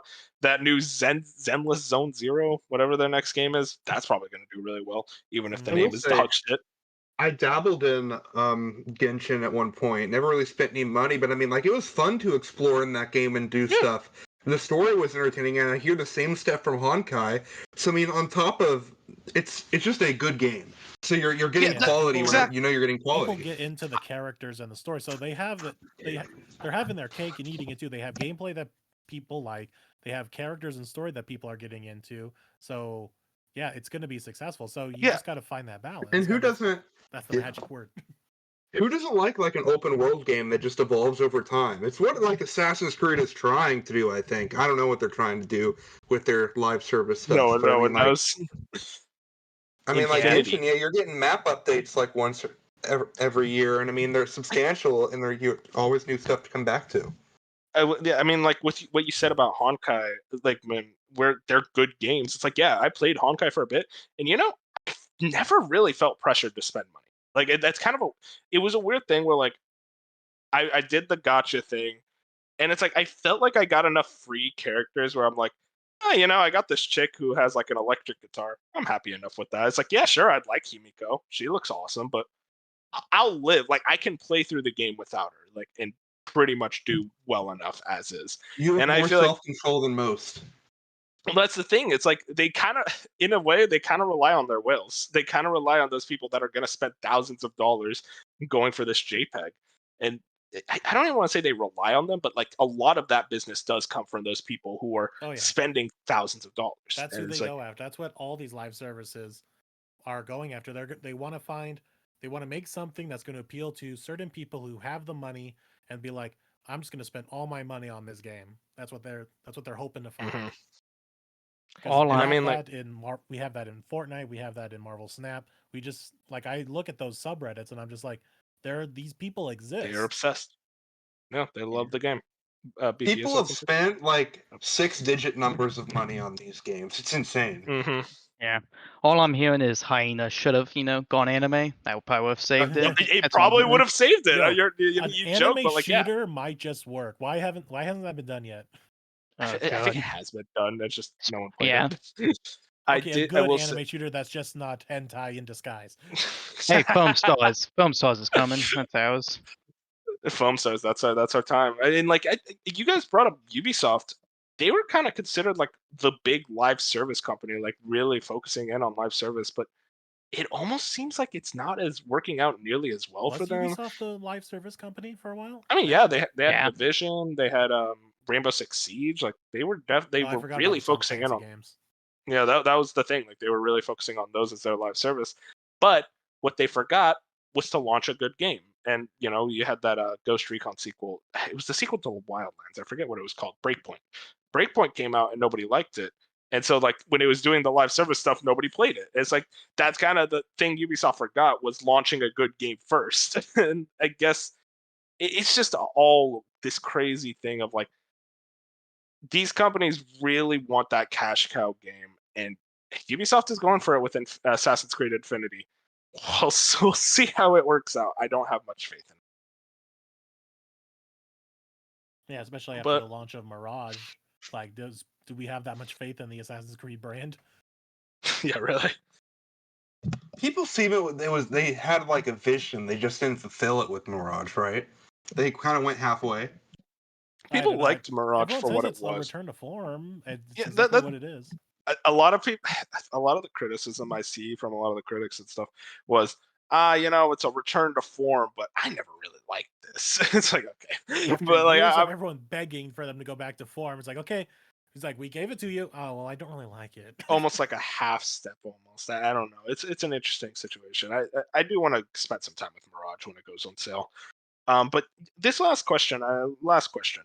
MMOs are kind of like the original live service games, these games that would like constantly get new updates, expansion packs, and I guess like my real question to like close this all together is like, what can live service games learn from MMOs? What do they need to be more from MMOs? And I guess even then, just would you guys consider them live service games in general? Like that's a whole question in and of itself. I think it depends on how you play an MMO. Like Final Fantasy's 14 success has come with catering to literally telling players they can come and go as they please, and that's exactly what I do, and I'm happy with the product. And then you get the people that stay all the time and it's all they play. I do find it hard to classify MMOs as live service because they're just in a different like league with how they like produce and structure their content. I mean, Bench, I think you said something perfect there, where it's like you could come and go as you please. Like that's all. Like, is that the solution? Games Well, to But I like also, mean, like you live can that's service do games? that no, with because they don't any want them live to service game. leave. Live Exactly. service That's games, like live service games are targeting you to not leave. They want you to stay and spend your money. That's like the whole like goal of them. So that's a fundamental flaw. But the thing is, though, Exactly. that's just feeding on people's FOMO, where technically you can leave and go as come and go as you want in every single live service game. Oh The only yeah. thing you're missing out on are these events, so you're just missing out on FOMO. Now, if you don't care about events and whatnot, then you can just not participate. Like, so my example would be for Marvel Snap. There's a new season every month and a battle pass every month, and sometimes it has cards that I do want, and sometimes it doesn't. Now, I've only bought the battle pass twice in the let's almost year that the game's been out, because the cards that came in the battle pass I weren't interested in. So it's that kind of same thing. While I'm still playing it normally, I'm not spending a whole lot of money in it because the stuff that battle pass offered didn't interest me. But I know a lot of people who buy every single battle pass because they want all the cards. So it's really, and I'm pretty sure this applies to almost every live service game. You can just ignore and play when you want. Now, you're gonna miss out on stuff, but you have to be okay with that. And and I think we've become such a conglomerate of like, we want to get everything that we possibly can out of a game, that we get this big massive amount of FOMO. Yeah.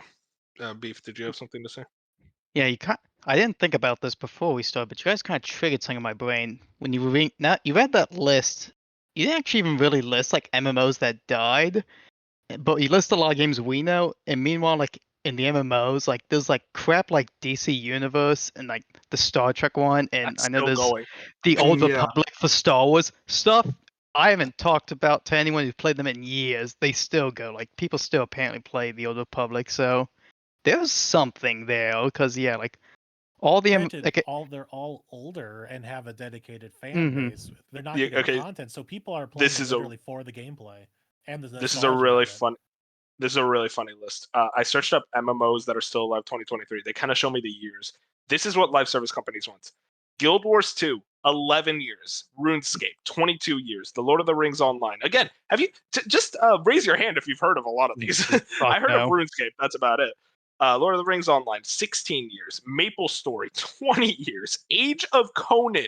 Did anyone talk about Age of Conan? No.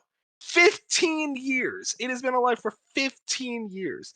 And that's kind of the thing where it's like, what are these MMOs doing? Is it the budgets? Is it the size? Is it a dedicated fan base? It's a dedicated fan base and probably server. It's probably those kind of games, especially like Age of Conan, probably only has like 50 active users, so they can run on just a singular server. Yeah. Even with MMOs, most of the big MMOs have been around for a decade or longer, and that gives them a lot of content. Like you're going to go to Final Fantasy 14, and I've put almost like 600 to 800 hours into it, and I haven't done nearly all the content. It takes just like 300 to 400 just to like catch up to where the plot is, and the plot's actually important in that game, unlike many other MMOs. So, yeah, and then there's still like Elder Scrolls Online, and I mean I know how that works. Like they always have a yearly expansion, and they cost a lot. Oh, they were $40, It's like a I think. monthly update for that game. Yeah. That game gets like monthly updates. It is ridiculous. You brought that up, and I'm like, that's amazing to think how many of those are live for no good reason, really. But Yeah. I'm like, there's got to be something. Though, Maybe the MMO freaks are just very like freaks, Very that's honestly. like all they dedicated. play. Yeah. they're freaks. Yeah. They're freaks. They They're are freaks. freaks. Well, here's the question though: what was the last launched MMO? Like, I just feel like we New don't get World. MMOs New in World. Worlds. Oh New World. yeah. That was And like that 2 was- years ago. I think it was a financial success, but it didn't stick a massive player base in the long run. It didn't stick, but it did well enough. I think they're happy with it. Their first expansion came out or is coming out in a month or two. It's Lost coming out soon. Ark. Lost Ark was That it had has a launch in the West 2 years ago, or no, 1 year ago. that was messier situation due to how they were monetizing it. And then I think Yeah, the next big anticipated MMO is Ashes of Creation, which is in like Unreal Engine 5, and it's like Yeah, I don't know, I've but been that's hearing a not lot going to be about out this for game. years. How do you know That's all a this, ways Mitch? out though. where did this like MMO side of you come from? Why do you know all I pay this? attention to the MMO sphere because it's just like I play Final Fantasy, so I'm in tune with people. Although not as much as I was when I was like really in Final Fantasy, but I'm I still guess, have yeah. my ear to the ground with most stuff. You know, it's really think- funny. I think it really has something to do with what we mentioned of there are just people, and this is like Freaks. pretty much all they play. Because when you listed off Maple Store, you unlock something in my brain. Dude, Where people I- love that game. I They definitely love it. noticed like a lot of the Maple Story people I knew, like on Twitter and whatnot, have all moved on to like Genshin and Honkai. Yeah, it's all the anime freaks. Yeah, so Yeah, there are that's people. definitely something where it's just like there's just people who are like, this is the one thing I play most of the time, and then they can just stick to it. Yeah, there are EverQuest people is like with- the first. Sorry, Yeah. go ahead. Many people only play one MMO or just MMO hop, and that's the only genre they play. That's their Exactly. livelihood. I think EverQuest, which was like one of the first big MMOs, released in 1999. Those servers are still up. Those servers, like, it is still up, and it's like people like It's not like, oh, there's like 50 people playing. People are dedicated. They are like, yeah, EverQuest is my game. That's all I play when I get home. It's like, yeah, come on, man. There's all these other games. I'm like always confused, but I'm like, hey, Yeah, man, I mean, it's as long as you baffling ain't to hurting people like us who love to make like GG lists of like, look at the 30 single player games I beat this year, and then there's other people who are like, yeah, I've got like 2,000 hours in EverQuest over the past like 10 years. Oh, way more. Bro, I see people who are like, oh yeah, I got like 33,000 hours in WoW. It's like, I don't think I've even spent 33,000 hours in games as a whole. I'm just genuinely flabbergasted. But yeah, that's, I guess, just our last thoughts, like live service games. What do they need to do to change? I'll go across the board here. Beef, I'll start with you. What do they need to change? Your final thoughts on this topic? Yeah, I don't know. I wish I knew that like something that they should do, like to be like the next big thing. I guess yeah, like I would like. I don't know who it's gonna be. It's like gonna just finally just say, here's the big budget. At this point, like maybe Sega, maybe they should. Like I doubt they're gonna do it again. But man, if I could put 100 million to something that wasn't hyenas, I'd be pretty. I'm Hyenas it would have. game? Like, It would have come out. It would have It at least would've- been a. It could have been the stupidest thing. We would have made fun of it, but if it wasn't generic. I very much. I said this when it was canceled. I think it was for the best that it got canceled because that game was going to come out. and everyone was gonna Yeah, talk for about it. sure. It's like Redfall. That game feel- should have been canceled. Yeah, I feel bad because like it might end up with layoffs, and that's obviously not good. But Awful. like, there was no way it was gonna succeed. Of course. Maybe they should have made it like action. If they're gonna go with that, just make it like I don't know. We're playing a pack of hyenas. You know what? Just fucking go for it. Honestly, that let's sounds be- way more interesting. Yo, Honestly, a let's live be service natural game of, like, animals. you're a horde of animals and you got to go hunt other animals. Yeah. That sounds And maybe awesome.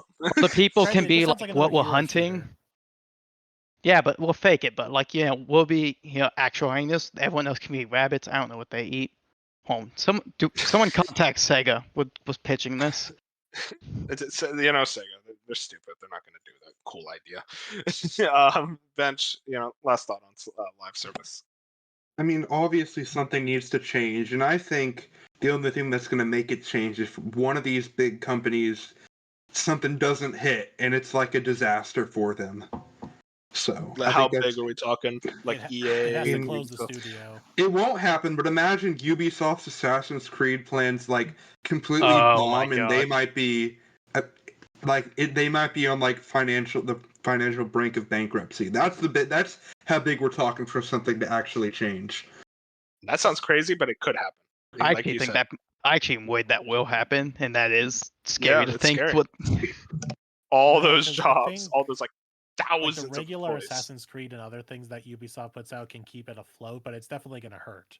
We Oh, need to yeah. find like Yeah. a studio that's putting all their eggs in this not single player, but then in this live service basket.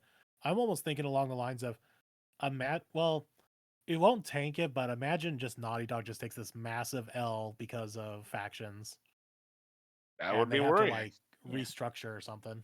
Like they're That not going to could die off happen. because Sony will keep them on life support. Of course, yeah. But just imagine just Sony reporting this massive loss because of factions.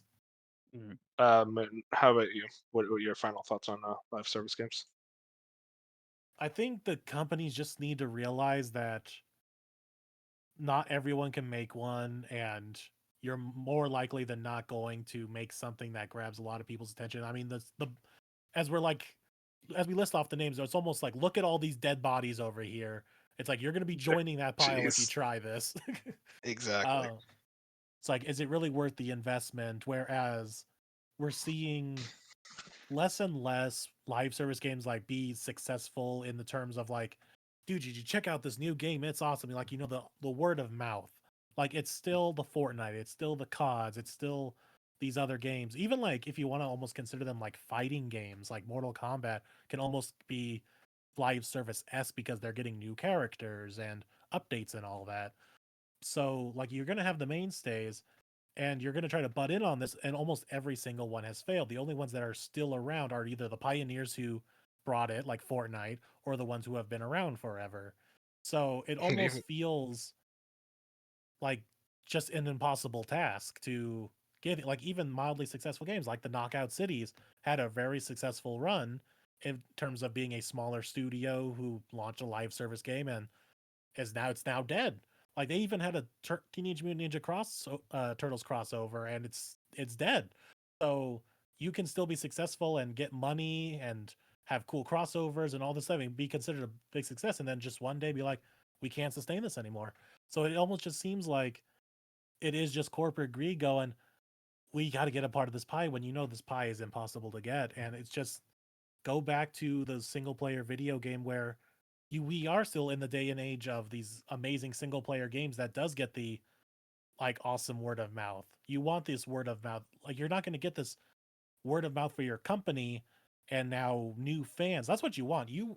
Because of the online sphere, you want to make fans. You want to make fans who follow you on Twitter. You want fans who follow you and all your projects that you do. You're going to get that more, I feel like, making a very successful single player game than a multiplayer game these days.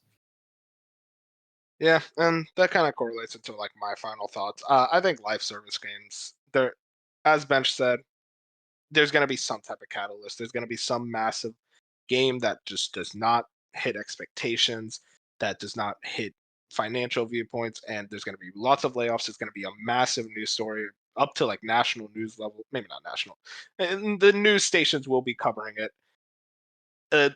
It's going to be this ridiculous level of showcasing like how massive a failure this one game could be.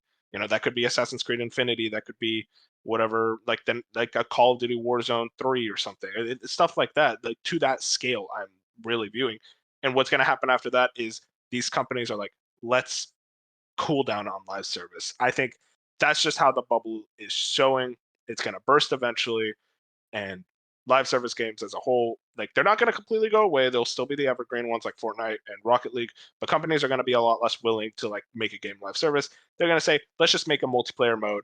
Let's just make a like small like $40 multiplayer game and keep it on support for a while, much longer than a lot of those like graveyard games that I showed earlier. Just have a dedicated fan base that are willing to play that game and be happy with that. I think things are going to get worse, but I think they will eventually get better. And that's kind of my viewpoint on live service as a whole. Yep, I agree. But yeah, very heavy topic, very interesting topic, great discussions. Let's talk about what we've been playing. We've all been Not playing live service quite a games. bit. Yeah, not live service games, that's for sure. Oh yeah, well, beef over here. I don't have anything to talk about. Nothing's. That's the other problem. Nothing interesting's happening with them right now. It's not even like the ones that are out there doing good. So yeah, let's talk about single player. Let's talk about some good old-fashioned single player. I do want to first start off with a certain demo that hit Target stores today. Me, Bench, and Moon all played it, and that's the Mario Wonder demo. I'll go first. I fucking loved it. I only played 2 levels because for some reason the Target kiosk just like kicked me out of it. Yeah, so I was like, okay. Trying to demo. It did that for me, and then I went back in. After that. Damn, see, I should have done it. I got like 2.5 levels, and it was like, all right, that's it, get out of here. But yeah, I had a ton of fun. I mean, this is exactly what I thought what it was going to be. I fucking love. God damn it, Mario's Wonder is going to be so goddamn good. Like what I was worried about was like how it was going to control. controls like a dream. Mario feels perfect. Not Mario. I played Luigi, obviously, but still perfect. Like exactly how I wanted it to feel. I think I enjoyed it. It wasn't anything mind-blowing. I think the colors and design and the life it had was really good. However, I thought some of the movement was a little weird, and I had got the drill power up, and I thought that controlled a little wonky. But I mean, I I'm didn't still even gonna get that play it far. and really like it. So, yeah, I had to go back for that level. But I was good. I'm not completely sold on it, but I'll still be there day one. I'm playing it before No, I even touch Spider-Man, so. that's fucked up. See, even I wouldn't go that far. I'm a simp for Mario. Moon, how about you? Did you play the demo as well? Yeah, I played it. I got the two. No, it was more like the 2 levels, and then I got like maybe 30 seconds into the 3rd level, and they're like, "Nah, get out of here." But yeah, I don't know what happened, but I kind of like played it. And I'm like, yeah, it's Mario. Yep, that's It might pretty have much the same. killed my interest just a tiny bit, where I was like, yeah, it's Mario. I'm jumping. Jumpman is jumping. I played as Luigi though. Same.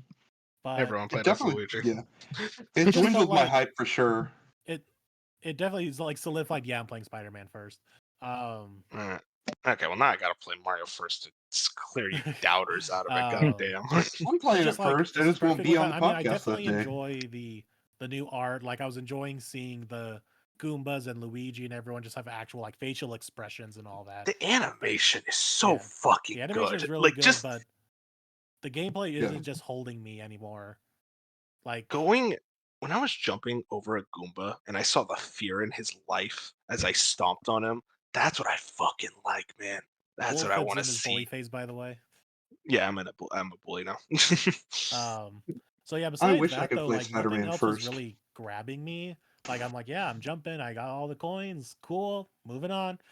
And I'm just kind of so The I mean, enemy if I didn't diversity. get it, I found the game on pre-order on another website for $48. If I didn't find that, I'd probably not be getting it at launch. But the fact that $48 is probably the cheapest this game is going to go in like years, like I might as well just get it at that price at launch. Yeah, I mean, I'm definitely excited for it. I'll play it before Spider-Man because I honestly don't have a choice. But it definitely dwindled Wow. my hype. But I mean, the badge system was, I think's really good, and I thought the enemy diversity and character and all like the visual showcase Oh, stuff in art direction was great. Yeah, actually, I want to say that the enemy design is interesting. Like I enjoyed that little squirrel thing that was shooting nuts at me. Like I'm like, oh, this is I actually a fucking love cool. them. It's like that's a It's cool it's a enemy new design. enemy. You know, Well, okay, it's all listen, new you don't enemies. understand. You don't understand. That's 2D Mario fans. We've been in the fucking trenches. I was about to say, we're having the 3rd Spider-Man game in 5 years, and like now we're like acting like 2D Mario. They've done this Oh, it's just before. more of the same. And I'm like, I know. bro, Given I don't know, new man. It's been games, like To be fair, I understand. Understand, but I'm looking forward to Mario Wonder. Although, Yeah. for me, I have like some buddies who want to play it, so I was like, I could kind of see the same, but at least I'm probably going to do it multiplayer. So I am looking forward to that. Yeah, I mean, if I it'd be had better like if a we'll do. group better if it was dedicated to playing Mario online. Wonder, I'd probably be more focused on that. I'd be disappointed if this doesn't have a post game world though, because It's those gonna. always are so They good. always do. Because they showed in the trailer in the direct, they showed 7 worlds, not an 8th world. So I There's hope gonna. the 8th. There's. Well, I why don't would know. they reveal the 8th world? They probably I don't have know. the 8th world. I don't know. I wouldn't be 'Cause too worried about it. I don't even want the I hope the 8th world isn't post game either, because that just feels like a cop out. There's gonna be like an 8th world, I bet, like the Bowser world, kind of like Bowser Land in Super Mario 3D Yeah. World. And it's gonna be something 3D like that, and World then is you're gonna have such the a good special world. game. 3D Yeah, World everyone. is so good. Yeah, I know. But yeah, Mario Wonder, love it. These posers, these fucking posers. All right. Meanwhile, I'm over here playing Spider-Man first, but still. Beef. We both beat Liza P this last week, and I think our Somehow. viewpoints kind of align. Of great game, boss balancing definitely needs some work. Yeah, and I played this. I don't know when you beat it. I didn't beat it till after the patch, and I'm like, Same. how in the fuck did people do this without patch? I Holy don't know hell! either. It's funny because like the final boss, I actually beat him like 4th try, and Dark That's beat him impressive. Dark beat him pre-patch, and he said he was going through the 7 stages of grief, and it was like, damn, was it that hard? I was like genuinely shocked when I heard about that because the boss before him, I guess Lightning. That's what all we'll say. hmm That was an emotional experience. It's my favorite boss in that game, but like, goddamn, that was hard. Yeah, it definitely stands out, which is nice. Like that's why I go these games for the standout vistas and bosses. But that I was not prepared for that second phase where I was like, holy shit, what is Yeah, that this? second. Yeah, I mean, I Yeah, just.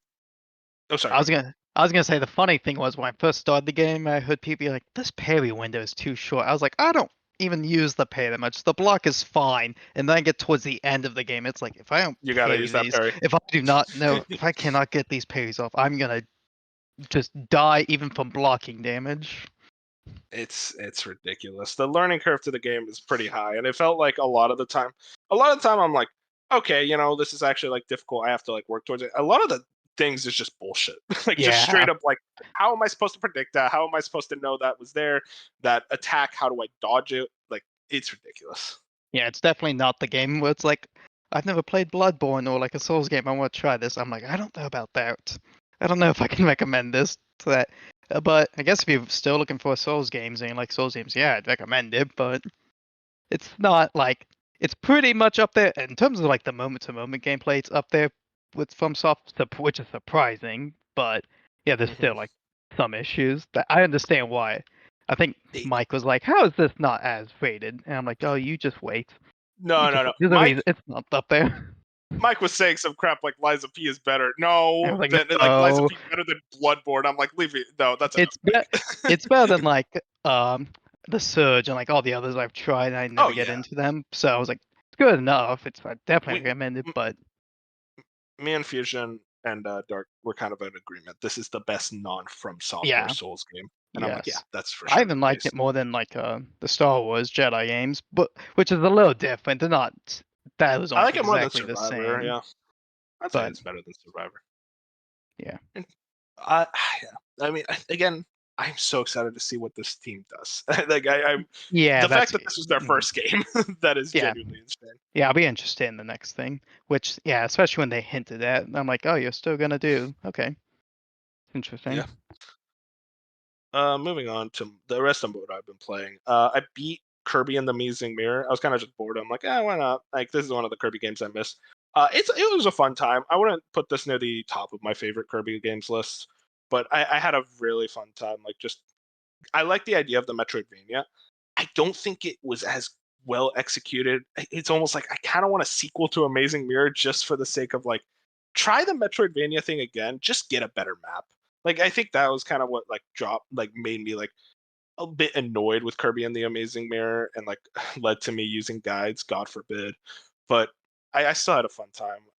Even like the final boss was fucking epic. It's just for a GBA, I'm like, yo, this is sick as hell. I'm a big Kirby fan though, so like any Kirby game is always a good time for me. And I also started a couple of games. First one, no, Let's go. bench, calm down, calm Let's down. go. Let me talk about this One of one the best first. games of all time. No, Down, no, boy, down. yeah, Paper Mario. Yes, he's talking No, about Paper not Mario. no. Let me fit it. Okay, No. so let me talk about Paper Mario first. Then you can get on your fucking high horse. Paper Mario. I'm like 3 hours in. It's fun. I love Paper Mario. I'm excited for Thousand Year Door. But the reason Bench is acting like a goddamn hyena Yes. right now. I Yes. started. Can I talk? I started. One of the best games of all time. Can I talk? I started 13 Sentinels, Aegis Rim. Let's go. Bench loves this game. He thinks it is the greatest thing ever made since sliced bread. And I was like, you know what? Why not? I'm in the mood for something story focused after Eliza P emotionally abused me. So I was like, why not? Like something more chill, relaxed. So far, I really like the game. I think it's a great time story wise. It's kind of an interesting thing. It's kind of like a visual novel hybrid with a kind of like I don't know, like RTS kind of. It's kind of RTS-ly. I don't really know. Bench compared it to like tower defense. It's like, yeah, I guess that could kind of, but it's not like tower defense like balloons or anything like that. I guess the gameplay is fine enough for what I'm enjoying. The gameplay, I think the combat's fun, but what's really the big like selling point of this game is the story. It's kind of an interesting fashion where like there's 13 different protagonists. So far, I only have like 12 of them, and it's very much like telling this big, wide narrative, like time travel narrative across all these different protagonists, their point of views throughout this story, and the protagonists like collide and like they have their stories together. And I genuinely am very invested in the story. One thing I love about games like this, big news, guys. I'm an idiot. I forget names all the time. I can access like this thing called the memories where I could just look up a character's name real quick and I'm like, okay, thank God. Every game needs something like that because I cannot remember a name for the life of me. So something like that really helps me like more, get more easily accustomed to it, where they mention a character name. I'm like, okay, I don't have to like just pretend I know it. I could just look it up real quick. But other than that, I mean, like just the actual characters themselves, there's a couple of like wet blankets, like Juro. I think he's lame as hell. What was her name? Fuyusaka? Oh, you don't like Juro? Oh, I like Juro. He's like a fucking bread. I don't like him. Like that's the point of him, though. Well, no, like he's bread, and then like with Megamine, who's one of my favorite. Megamine, is that her? Megami, glasses chick. There's a big mystery about like Juro as a whole. So Don't spoil it. I mean, like I mean, it's teased. It is funny though with Megami. Like she's over here cooking him a meal, and Joe's like, "No, I don't want to eat." I'm like, "Shut up, bitch boy! Fucking eat this food." I don't know. He annoys me. But like there are characters I like. I'm very invested in like Ai's story. Kind of like how it kind of is like a memory loss, like trying to figure out what happened. I'm a sucker for those type of storylines. And then there's like God, what was the punk guy's name? I don't remember. But I know who you're talking about. Yeah. The girl with the drugs. The girl with the, that story I'm actually really invested in too. Ryoka, I think her name is. She's really interesting, and kind of her story is like always forgetting stuff and like trying to like piece together what really happened. And then like what I was talking about with the punk guy, like he was very much like in a time loop, trying to break the time loop. I fucking love time loops. Death Loop was why I love time loops. So like that type of storyline is really interesting to me. But like as I said, it's like it feels like some storylines are a lot more interesting than others. So like a lot of the storylines I basically just did the prologue and nothing else. I'm like hoping they are all interesting. So far, like a couple of them have been. They all get yeah, some of them like don't get interesting until later, and then they tie in with each other. Like something I think this game does very well is tying each other's character stories into another in a seamless way. Because a lot of games try and fail very badly at that. Yeah, Bench dared to compare this to my beloved Live Alive. I'm like, okay, well, they're going for different things. They're going for different things. No, for sure. But like, I will say, this like, is better, but both are no. Let's calm down. Well, so far though, I am enjoying the game. Bench was terrified that I would hate it. I think he thinks I hate story in games, apparently. You're terrified I'm going to hate Uncharted and Bloodborne. You're not allowed to play them, or you're not allowed to play Uncharted. But yeah, I'm enjoying it. But yeah, that's everything. Oh, I'll say real quick because I don't care for anime. That is actually a really good game.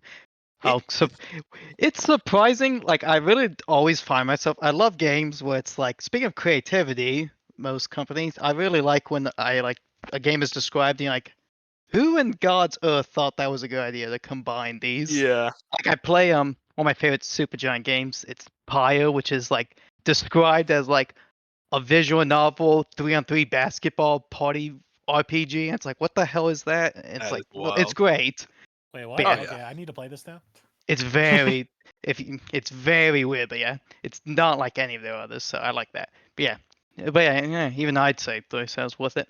And look, we got through all this without mentioning the naked teenager, so good on us. Well, you just did. Shut up. I'm still waiting for the explanation. I'm still waiting for it.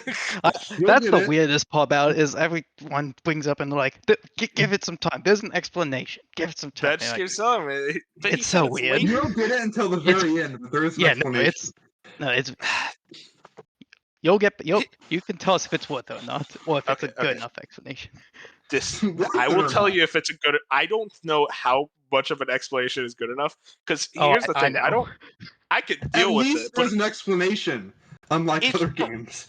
no. Okay, that's the thing. At least, but it's just funny where like there's a serious conversation. And the models are like the naked teens and saying, I'm like, okay, I don't know how I'm supposed to take I'm this pretty sure seriously, that. but sure. Yeah, some of the ways the nurse, always turns around when she's Oh wearing a my! tight outfit, you're like, what the fuck is happening, game? Listen, I was Does like, this get oh, you excited? Vanilla wear Does is this, weird. yeah.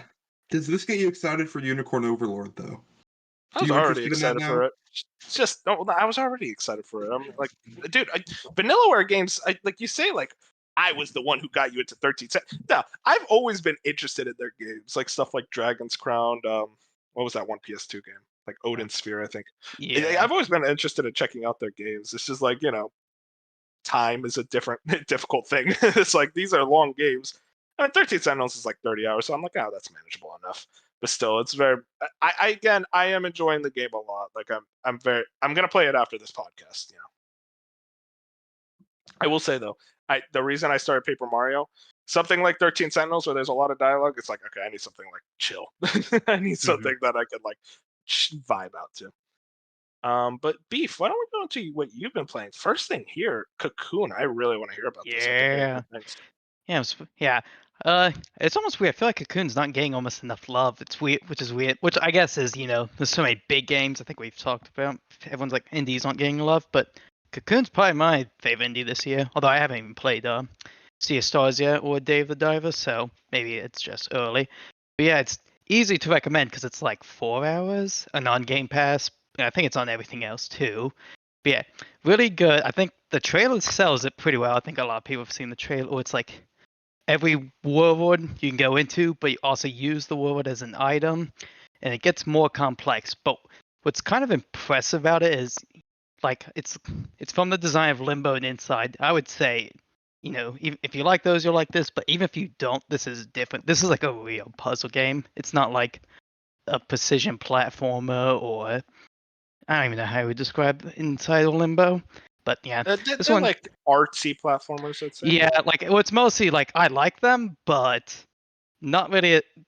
It's like you gotta like appreciate them almost like Yeah. you gotta be a tried bit my turn. pretentious. You gotta be a bit pretentious, Same with which like, Hey. Planet or of just Lana be game that up came for out it. earlier this year. What- Same thing. Like I couldn't get into him. Yeah, you gotta Yeah. be like you gotta just be like, okay, it's simple. I'm here for simple like time in this fucked up world. Cocoon's not really that. It is like an extra puzzle game. But what's great about it is like it's I think it's a game if you probably look back on it, like think about too much, it's like this is actually pretty simple. But that's what's kind of nice about it. Is there's no dialogue, there's no text, and yet I always understood like the mechanics they were introducing, which is like this is the one game where I was like, that is impressive that they can like make you understand what you're supposed to do without any dialogue or text. And I really just liked it because it's like simultaneously I'm not sure how to, and I'm not smart enough to really describe how they do it, but you just feel like, oh, this is really fucked with my brain. But you're never stuck. I only like if you just sit there and think about from not a few seconds. It was usually like, oh, okay, I got it. So I never stuck for more than like literally a minute. So which I think was what they're going for is it's like we want to make you feel like, oh, this is a real like mesmerizing brain bender, but you're always moving. So it's pretty good. That's The only because I'm dumb. So that's yeah, good.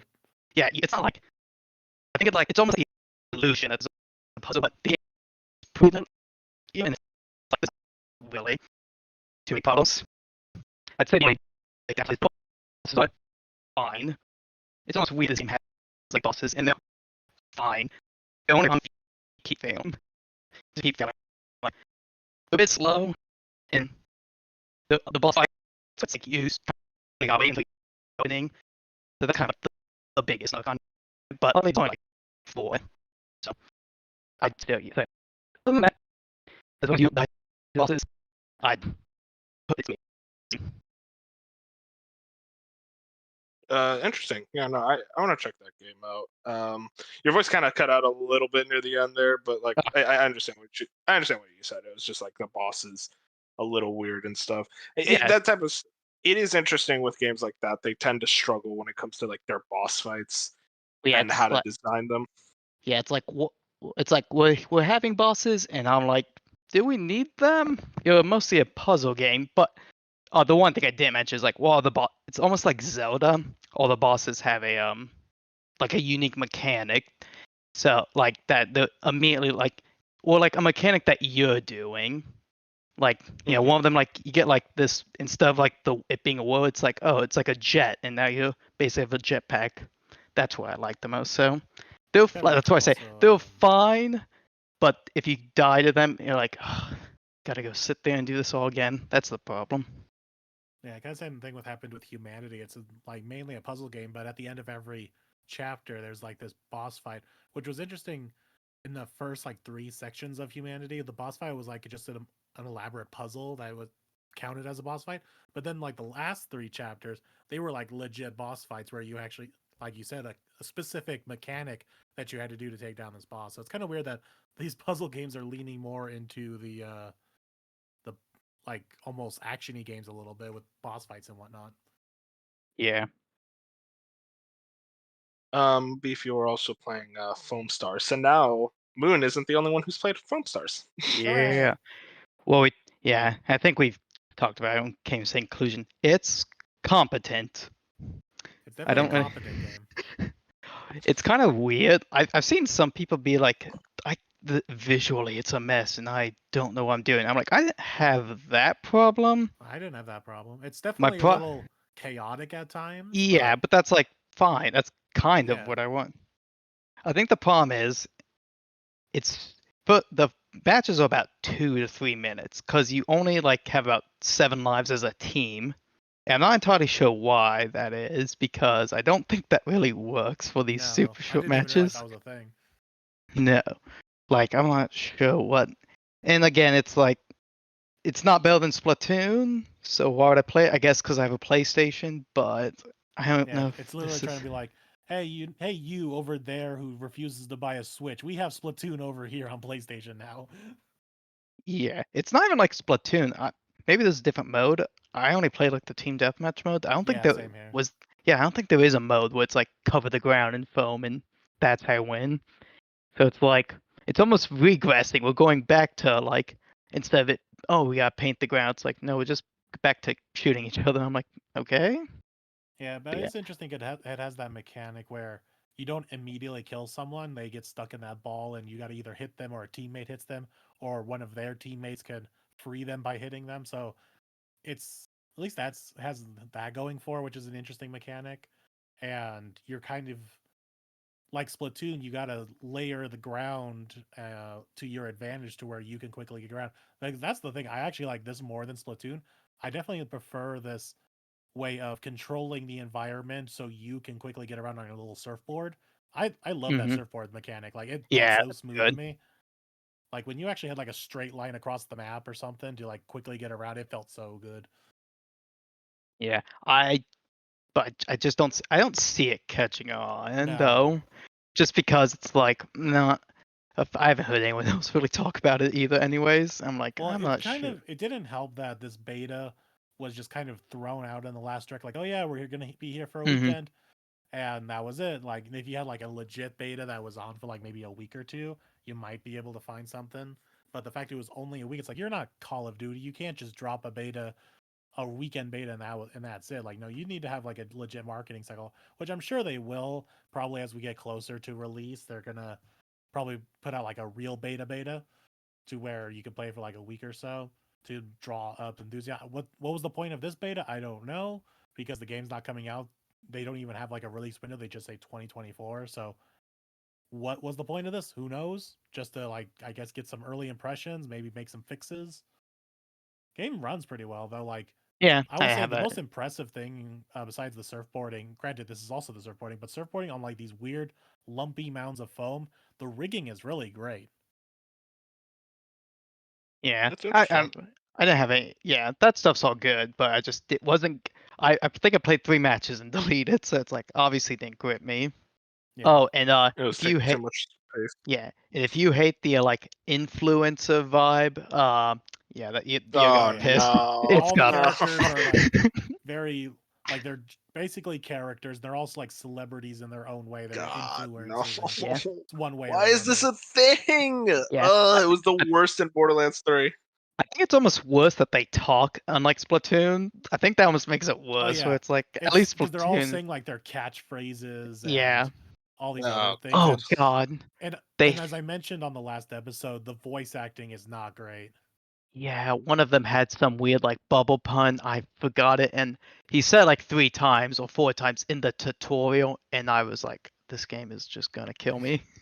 Like I recognize the bad voice acting in the tutorial from the little announcer guy, and then when I played a couple characters, they're like, oh, ooh. um, fascinating. yeah, Nah, it's Foamstars. Hopefully that hits a big audience. it'll definitely hits the kind that gets really not attracted, but like attached to characters, because the characters' personalities are definitely written to the point where you can like a character just because of like their aesthetic. Like you got this ice cream girl, you got this penguin girl, you have this like older like silver fox gentleman guy, and then you got like the usual. stereotypical like TikToker looking character who's like that main bubble blower that you see on like the front. Of course, she's like the main star, the ones that they decided to make the main character, like Tracer was made. Yeah. But and then you have the character that I played a lot was like this guy who's like a sanitation expert. He has a hose, and I swear they're borderline almost racist with like his almost German accent, who wants to yell unclean to everybody. It's like I forgot must about him. clean everybody. I must clean everything. I'm like, oh, you're bordering on something close there, guys. Be careful. Beef. Oh, sorry. Is that all you wanted to that's say, about it. man? Yeah. Beef, you also wanted to do some Tony Hawk shilling. I see here. Straight up. Yeah. God. Yeah, because they finally got on Steam Deck, and I bought it, but I wasn't intending to play it, and I've just been playing it.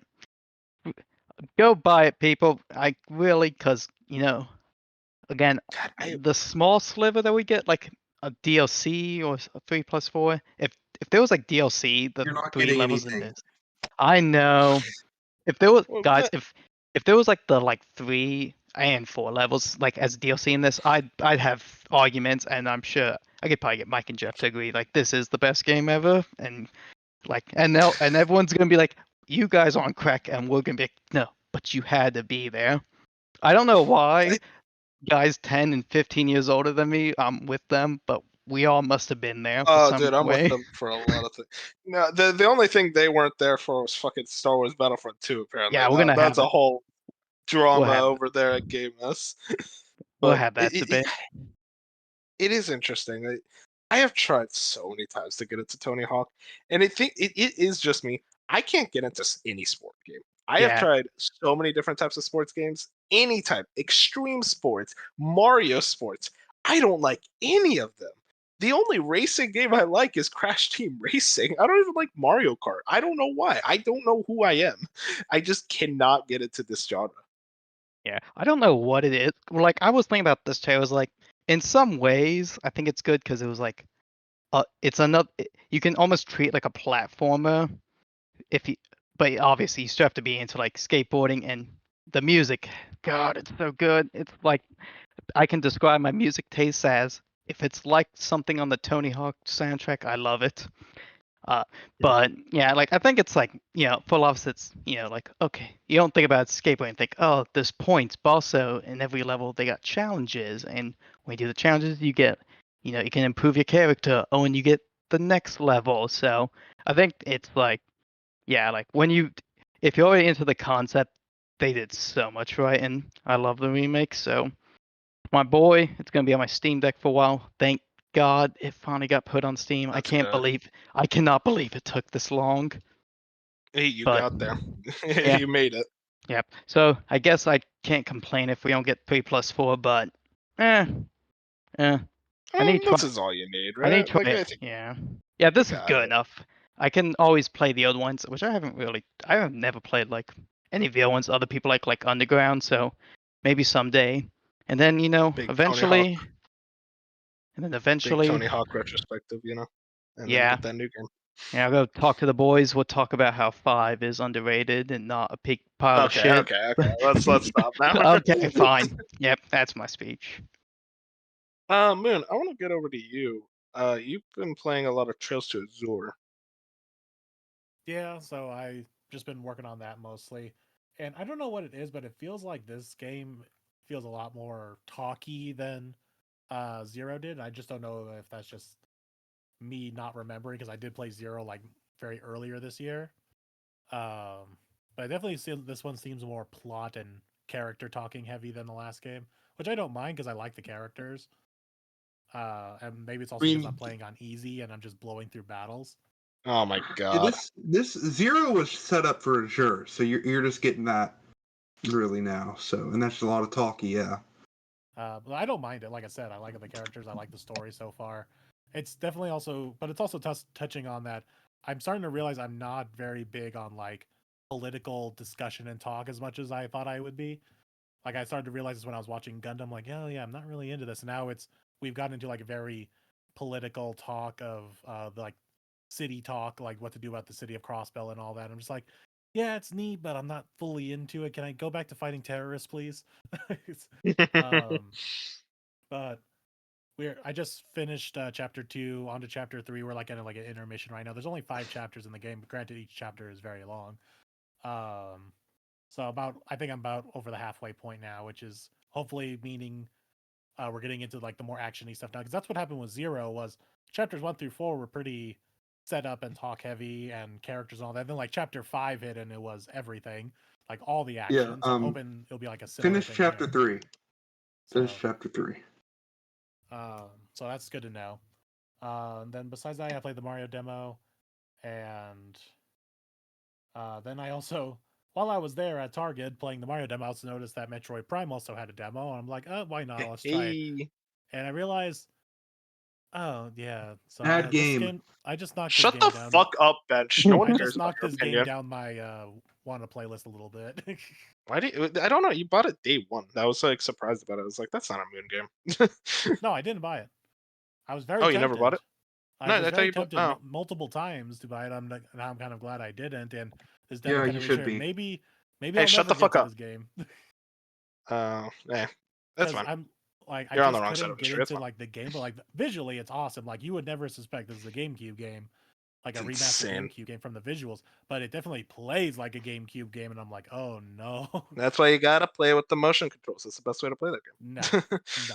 Oh my god, the And motion control hate is so fucking the overused. All right. well, the problem is I don't really hate motion controls so much, but the problem is motion controls requires you to be in a certain position to play motion controls. No, I play most games laying in my bed, like either on my side, on my back, on my stomach.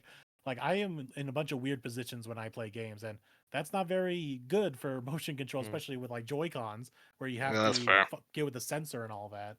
So it just doesn't work with the way I play games. That's fair.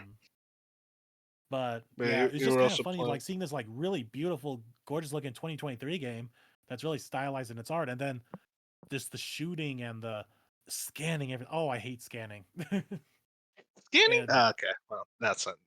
especially All right. because the way that you scan is just so cumbersome. It's like 3 buttons just to scan something, and I'm just like, oh come on! If you're gonna have me scan everything in this game, why does it take 3 button presses to get into scan mode, scan something, and then get out of scan? Like, no, it needs to be like a singular button or something. So yeah, I may never get around. Hopefully, Metroid Prime 4 is a lot more modern in its gameplay, so maybe I'll play that.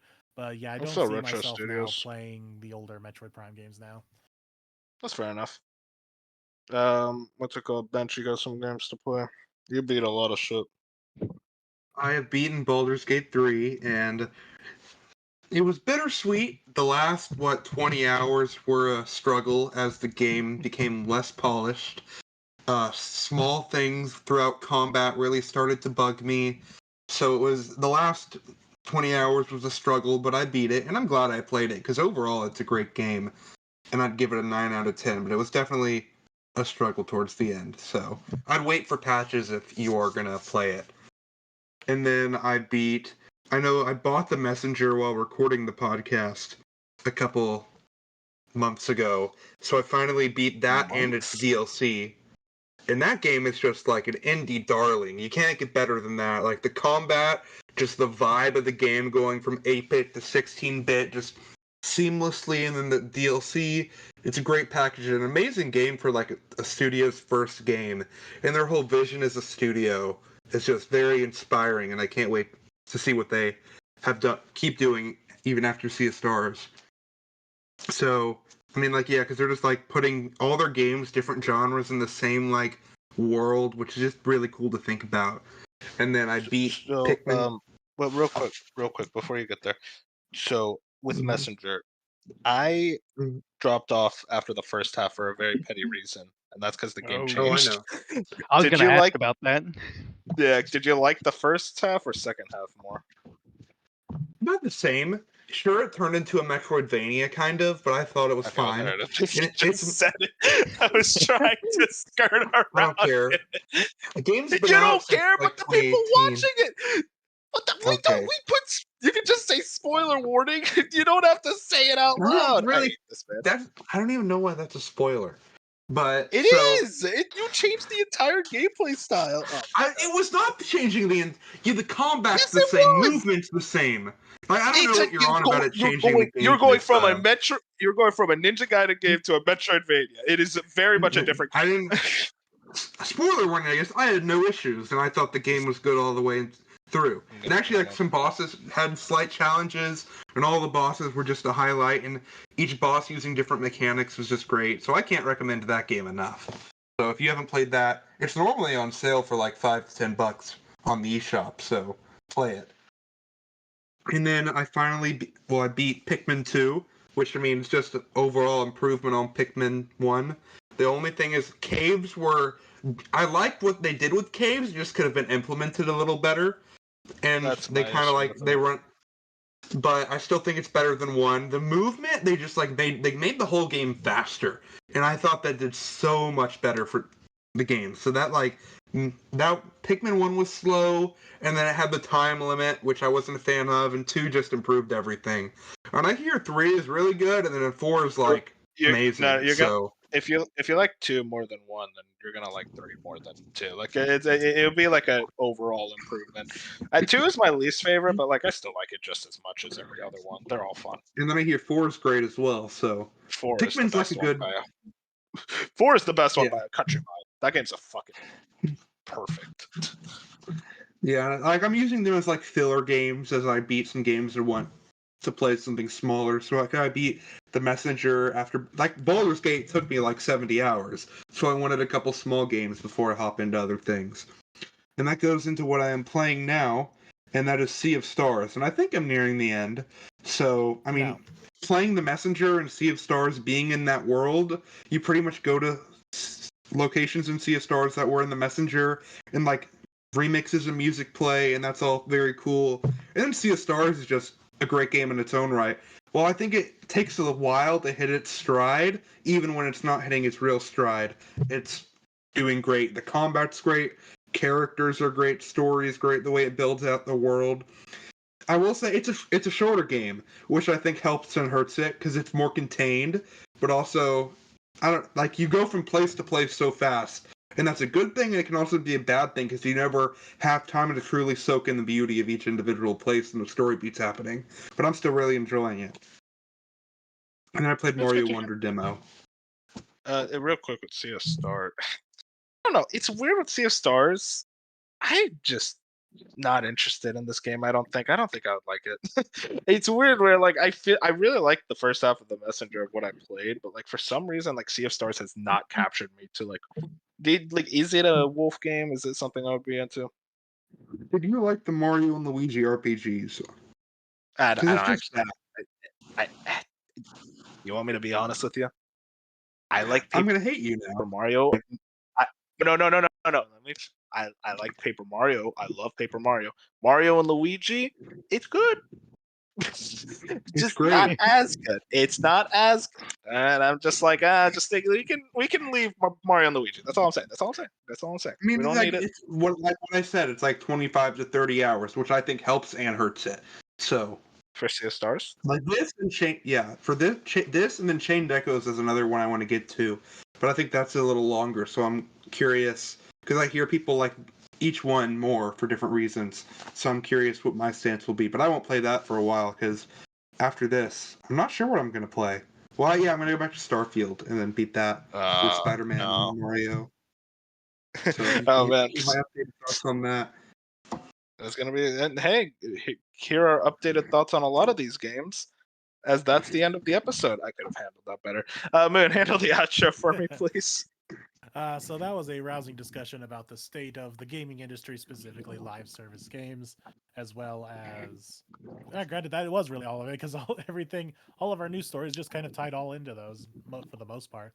Anyway, so I hope you all enjoyed. Thank you to the Battle Pass savant himself, BeefHammer, for joining us Wow. Thank you, Beef. today.